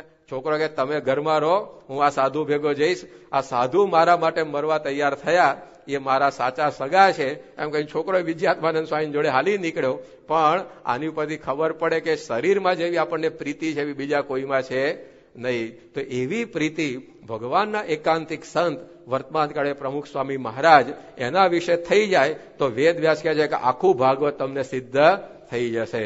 તો આ પ્રકારનો આ સાર એ છેલ્લે બતાવ્યો. ન રોધયતિ મામ યોગો ન સાંખ્યમ ધર્મ એવ ચ ન સ્વાધ્યાય તપસ્ત્યાગો નિષ્ઠાપૂર્તમ ન દક્ષિણા વ્રતાની યજ્ઞ છંદાંસી તીર્થાની નિયમા યમા યથા વરુંદે સત્સંગ સર્વસંગાપહો હિ મામ. કૃષ્ણ ભગવાન પોતે એકાદશ સ્કંદમાં કહે છે કે તમે અષ્ટાંગ યોગ સાધો, તીર્થ કરો, યજ્ઞ કરો, શાસ્ત્ર અભ્યાસ કરો, યાત્રાઓ કરો, એ બધાથી હું વશ થતો નથી પણ સત્સંગથી વશ થાઉં છું. આ 11મા સ્કંદનો 12મો બીજો શ્લોક, પહેલો બીજો શ્લોક. તો ભાગવતનો સાર એ આ બતાવ્યો કે આવા પ્રમુખ સ્વામી જેવા સંતમાં આપણે એવી પ્રીતિ કરીએ, આત્મબુદ્ધિ કરીએ, એમાં જોડાઈ જઈએ તો પછી એ આપણો બેડો પાર થઈ જાય. જેમ રેલવેનો ડબ્બો ગમે તેટલો સારો હોય, એર કન્ડિશન હોય, ખાવા પીવાની સગવડવાળો હોય, પણ એન્જિન સાથે જોડાયેલો ના હોય તો એ ટ્રેક ઉપર જ ત્યાં જ પડ્યો રહે, આગળ ના જાય. પણ આમ બાબા આદમના જમાનાનો કોઈ ડબ્બો હોય, રંગે ઉખડી ગયો હોય, પાટિયા કોઈ ઉખાડી ગઈ હોય, લાઇટો ફૂટી ગઈ હોય, કાંઈ સગવડ ના હોય, પણ એન્જિન સાથે જોડાયેલો હોય તો એ જ્યાં એન્જિન ત્યાં પોતે પાછળ પાછળ ભેગો જાય. એમ આપણે ભલે ગમે તેવા સ્વભાવને દોષો પ્રકૃતિથી ભરેલા હોઈએ, પણ પ્રમુખ સ્વામી એન્જિન છે, એમાં જો આપણે જોડાયેલા રહીશું તો એ પોતે આપણને ભગવાન સુધી પહોંચાડશે, કારણ કે એ પોતે ત્યાં રહે છે. તો આ પ્રકારે એમનામાં આવી પ્રીતિ. એકવાર ભગવાન સ્વામિનારાયણ નાગડકા ગામમાં હતા અને એ વખતે બધા દરબારો ઘોડા લઈને સમાગમ કરવા આવ્યા હતા. જેમ અત્યારે તમે ગાડીઓ લઈને આવો છો એ વખતે આ સાધનો હતા. એટલે પાર્કિંગમાં બધા ઘોડાઓ મૂક્યા હતા. અને પછી કથા વાર્તા પૂરી થઈ એટલે મહારાજે કહ્યું ચાલો હવે આપણે તળાવ કિનારે ફરવા જઈએ. એટલે બધાને લઈને મહારાજ ઉપડ્યા ત્યાં. અને મહારાજ પાસે એક પરોણો હતો. પરોણો એટલે લાકડીની આગળ પેલી ખીલ્લી જડી હોય બળદને હાંકવા માટે. બળદ ચાલે નહીં તો પેલી ખીલ્લી ભોંકે એટલે તરત દોડે પાછો. તે પરોણો હતો લાકડી, એ લઈને મહારાજે તળાવમાં ફેંકી તો લાકડી પાણીમાં તરવા લાગી. મહારાજે કીધું જો દરબારો લાકડી પાણીમાં તરે છે. તો દરબારો શું કે મહારાજ એમાં શું નવાઈ કરી કે લાકડી તો પાણીમાં તરે જ ને, લોઢું તરાઈ બતાવ ખરા કહેવાય. લો મહારાજે કહ્યું કે આ લોકો સમજ્યા લાગતા નથી. એટલે લાકડી પાણીમાંથી બહાર કઢાવી. પછી આગળ જે પેલી ખીલ્લી જોડેલી ને એ મહારાજે છૂટી કરી અને ખીલ્લી પાણીમાં નાખી તો ખીલ્લી તો જેવી પાણીમાં પડી તરત તળિયે બેસી ગઈ, ડૂબી ગઈ. મહારાજ બોલ્યા કે જો દરબાર ખીલ્લી પાણીમાં ડૂબી ગઈ. તાર દરબાર કે મહારાજ એમાં શું નવાઈ કરી, લોઢું તો પાણીમાં ડૂબી જ જાય ને, લોઢું તરાઈ બતાવત ખરા કહેવાય. તાર મહારાજને તો આ લોકોના કપડા જાડા ને એમ બુદ્ધિનું એવું જ લાગે છે કે સમજતા લાગતા નથી. પછી શ્રીજી મહારાજ બોલ્યા કે આ ખીલ્લીનો ડૂબવાનો સ્વભાવ હતો, પણ જો લાકડા સાથે જોડાયેલી તો એ પણ પોતે તરતી હતી, પણ લાકડાથી છૂટી પડી તો પોતે ડૂબી ગઈ. એમ મહારાજ પછી બોલ્યા કે તમે કોઈ ભવસાગર તરી શકો એવા છો નહીં, કારણ કે એવા સ્વભાવ પ્રકૃતિ વજનદાર છો ને સીધા તળિયે જ જઈને બેસી જાય એવા છો, પણ મારી સાથે જોડાયેલા રહેશો તો તમને બધાને ભવસાગર પાર કરાવી દઈશ. તો આ ભાગવતનો સાર છે કે આવા પરમ એકાંતિક સંત એમાં આપણે આવી પ્રીતિ કરીએ, એની મરજી પ્રમાણે રહીએ તો 18,000 શ્લોકો એ બધા સિદ્ધ થઈ જાય. ભગવાન સ્વામિનારાયણે દીનાનાથ ભટ્ટ એને કહેલું, દીનાનાથ ભટ્ટને 18,000 શ્લોક મોઢે હતા. ભાગવતનું આખું પુસ્તક લર્ન બાય હાર્ટ. અને એ પોતે મહારાજે એમને પૂછ્યું કે દીનાનાથ આ 18,000 શ્લોકો મોઢે કર્યા છે, પણ એમાં તમારા મોક્ષનો શ્લોક એ ખબર છે? માથું ખંજવાળવા માંડે. મહારાજે તો વિચાર્યું નથી, આ તો પેટ પૂરવા કથા કરું છું. મહારાજે પછી અધ્યાયનું નામ આપ્યું કે ચાલો 3જા સ્કંધની અંદર આ શ્લોક આવે છે. હવે કઈ પકડાયું કે ના મહારાજ. મહારાજે પછી અધ્યાયનું નામ આપ્યું કે 25મા અધ્યાયમાં આ શ્લોક આવે છે. પકડાયું કે ના મહારાજ. પછી મહારાજ બોલ્યા 3જા સ્કંદનો 25મા અધ્યાયનો 20મો શ્લોક કે પ્રસંગ મજરમ પાશમ આત્મનઃ કવયો વિદુહુ સ એવ સાધુ સુકૃતો મોક્ષ દ્વારમ અપાવૃતમ. કે ભગવાનના સંતને વિશે જ્યારે આપણે પ્રીતિ કરીએ ત્યારે મોક્ષનું દ્વાર ઉગાડું થાય છે. 18,000 શ્લોકનો સાર આ છે. તો આ સાર આપણા હાથની અંદર આજે આવ્યો છે. એવા પ્રમુખ સ્વામી મહારાજ જેવા સંત એ આપણને મળ્યા છે. એમનામાં આપણે આવી આત્મબુદ્ધિ કરીએ. આત્મબુદ્ધિ એટલે એમની આજ્ઞા પ્રમાણે રહીએ, એમનામાં દિવ્ય ભાવ રાખીએ, એમની સ્મૃતિ કરીએ, સંભાળીએ તો 18,000 શ્લોકનું ભાગવત આપણને સિદ્ધ થઈ જાય. તો આ પ્રકારનો આ ભાગવતનો સાર આપણા હાથની અંદર આવે. આપણે પણ આવા પ્રમુખ સ્વામી જેવા સંતની આજ્ઞા પ્રમાણે રહી આ શાસ્ત્ર મુજબનું આપણું જીવન બનાવી આને આ દેહે એ મોક્ષરૂપી દ્વારને ઉગાડી ભગવાનના ધામને પામી શકીએ. એ પ્રકારની ભક્તિ, એ પ્રકારનો સત્સંગ કરવાનું આપણને વિશેષ ને વિશેષ બળ બુદ્ધિ શક્તિ પ્રાપ્ત થાય. એ જ આજના દિવસે પ્રાર્થના. શ્રી સ્વામિનારાયણ ભગવાનની જય.